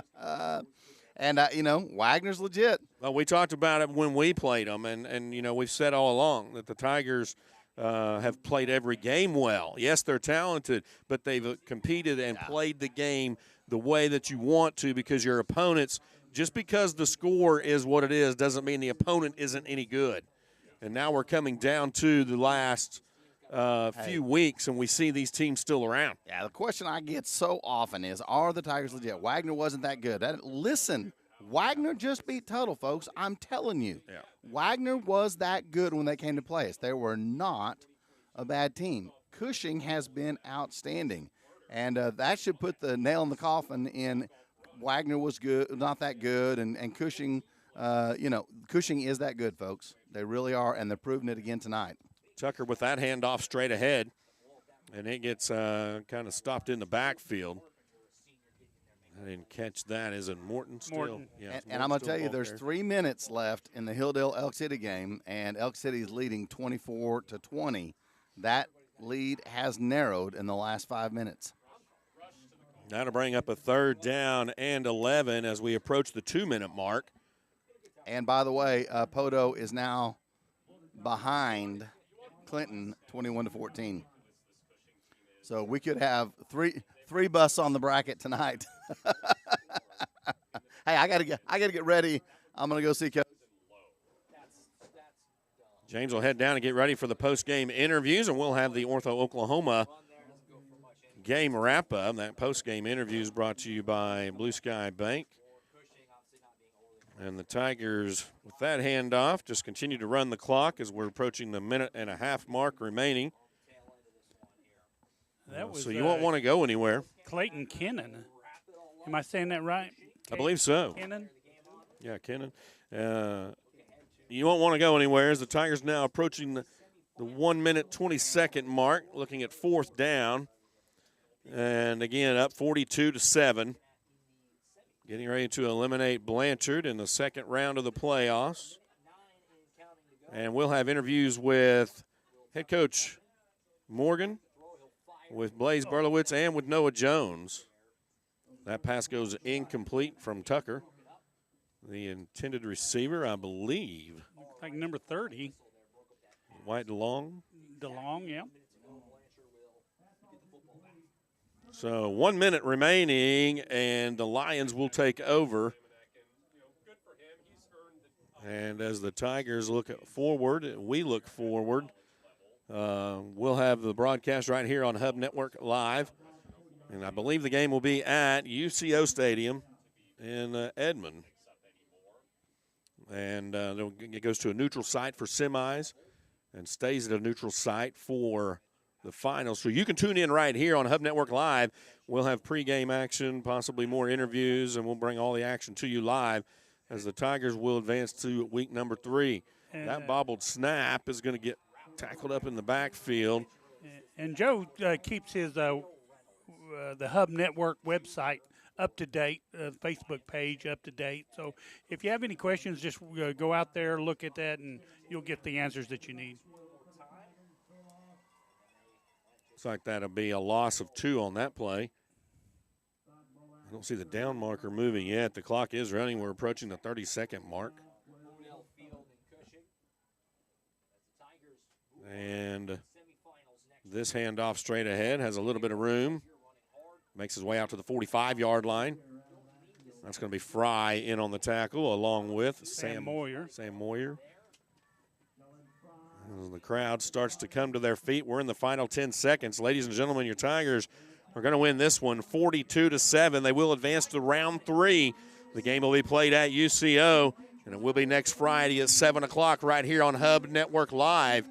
And we're going to transition into our Ortho Oklahoma post-game wrap-up, and then we'll interject for the the Blue Sky Bank post-game interview as well. And Bruce, we talk about it week in and week out, and now we can check mark all the boxes. The Tigers have taken and eliminated the Blanchard Lions. They have, and did it in fine fashion. They had a slow start. You mentioned could be because of the weather, could be because of the excitement of it all, or just Blanchard was come in and disrupted our offense a little bit. Any of those could have been the factor here, but Cushing overcame that and made the adjustment they needed to make. A few mental mistakes early. That was knocked out quick, and that's just that discipline that the Tigers have. What do you think possibly in wrapping this one up are some of the statistics that stand out in tonight's game? I think for me, one thing is we had more penalties. You know, I don't have the exact – we have a few more penalties in this game than we normally do, but that got corrected, and then they were able to, work forward from there. So what's probably the most staggering, or a couple of them maybe stand out? A couple of things that kind of probably broke the backs a little bit was the 68-yard punt return by Crooks and the 38-yard punt return for touchdown. That was two scores that they just – kind of gave up free, and that kind of broke the spirit a little bit. Well, and definitely seeing special teams continue to play a role, seeing special teams both on the offense and defensive side of the ball. The defense itself shows up, and the defense, records an almost shutout, give up 7 points here towards the end of the game. And Ish, as you step in here, what stands out for you? Just a great game on the line, especially. It was really wonderful getting to see the Cushing players work. Let's see. I'm sorry. I'm trying to get back to my screen.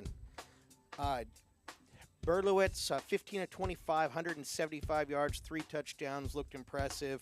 Jones, 19 carries, 107 yards, and again, just looking impressive. And I have to say, Crooks too, 7 catches, 69 yards, 2 touchdowns.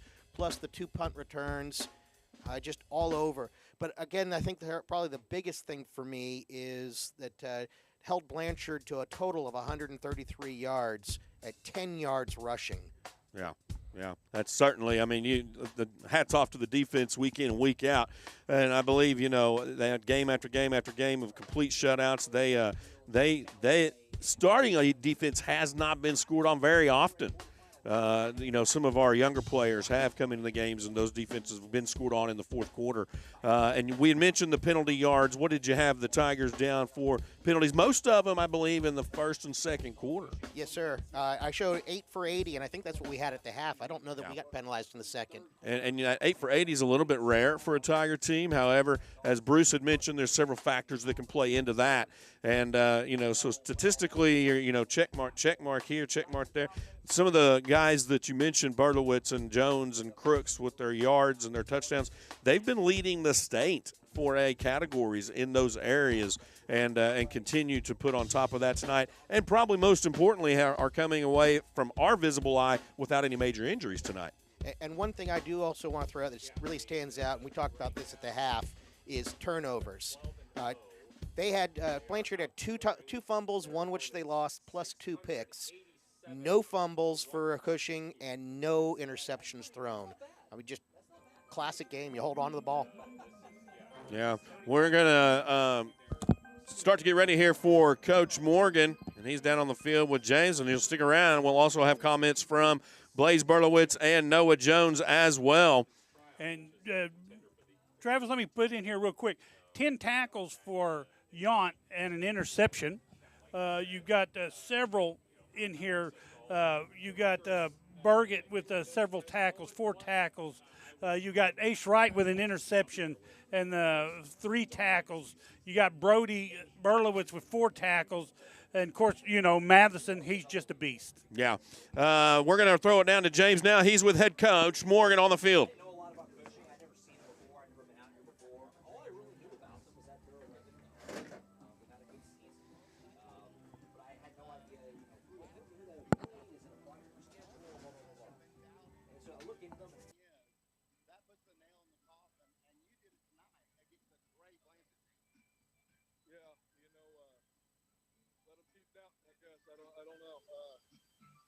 And I don't say that in an arrogant way at all.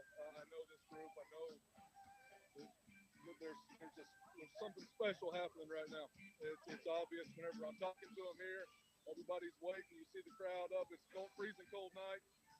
Everybody's here supporting. It's just a great time to be a Cushing Tiger. I think you're probably the toughest guy in the field out here with just one little shirt. Can't change it up. Yeah. Hey, listen, looking forward, you don't know who you're going to see. It looks like it's going to be Elk City. And, the Tigers have been just taking care of business all week. Next week's going to be a little different. They're not going to be in school. It's going to change things up. What does that do for you guys' preparation? Hey, we'll still come in. I don't even know what time. We have some guys doing tactics up in the morning still, so we'll come in and we'll still lift weights. We'll still practice. We'll still do the things that these guys have gotten in such of a routine of doing and handling no matter what's thrown at them. So, regardless of opponent, we'll come in and continue to work the way we work. Hey, tell all the coaches, great job, Coach. And we'll let you go and let's talk to these guys. Yeah. I'm going to get Blaze and Noah and see what I can get out of them. Yeah. Congratulations, Thank Coach. you very much. Great job. Thank you. Great win. Noah.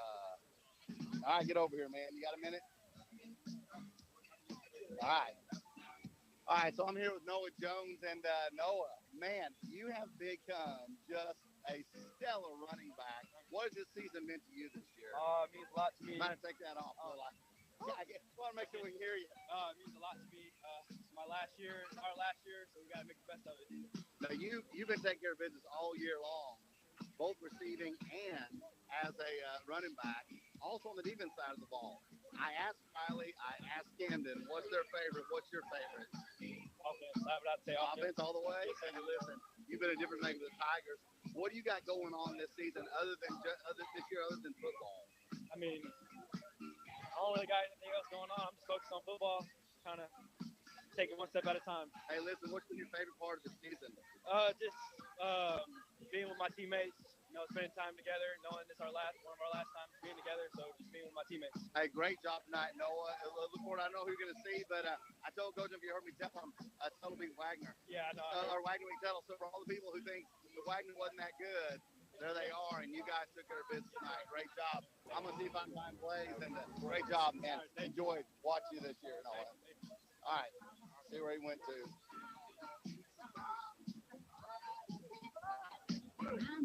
All right, guys. I'll see if I can find plays and get back to you guys in just a minute. On the other side of the bracket. As we start to look forward now into next week's play, to be at UCO in Edmond, and the Tigers will most likely, at least the last update we had, possibly face Elk City, a team that eliminated them last year's the last loss that this Tiger team had.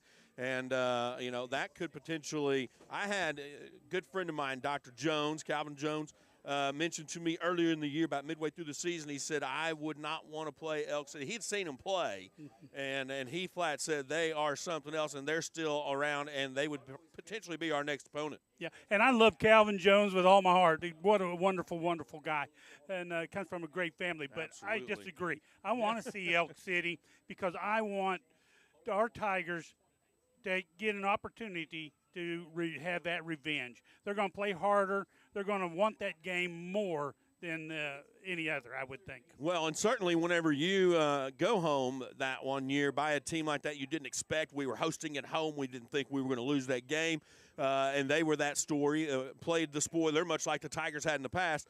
The Tigers this year, having that, has kind of been their goal all year.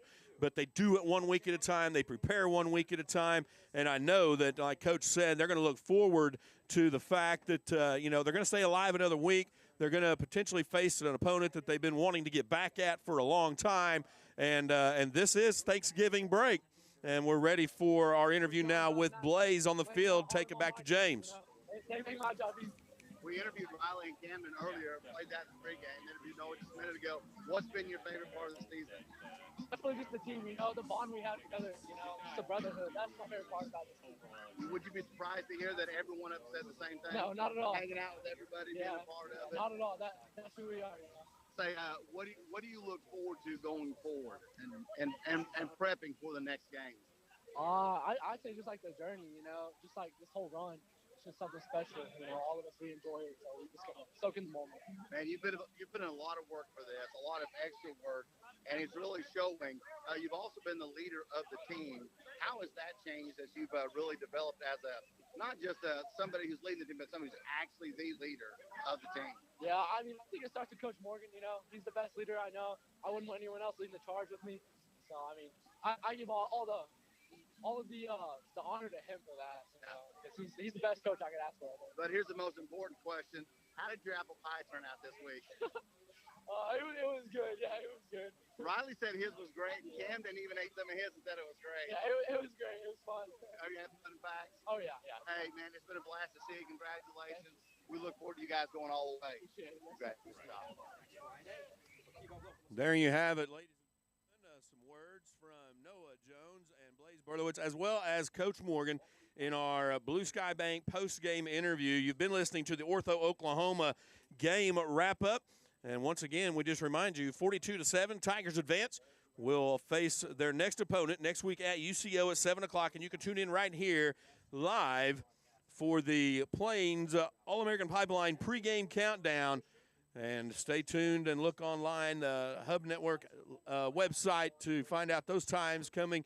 And we'll have more announcements on players and potential interviews throughout the week. As far as everybody here, I'm Travis Peary alongside James Kaufelt. We've got Jackie Vanderpool, Amaya Grant. We've got Ish. I know I'm going to forget somebody, Natasha Kemp and Joe Kennedy in the producer's booth. On behalf of all of us, thank you for joining us tonight. We look forward to seeing you next week right here on Hub Network Live.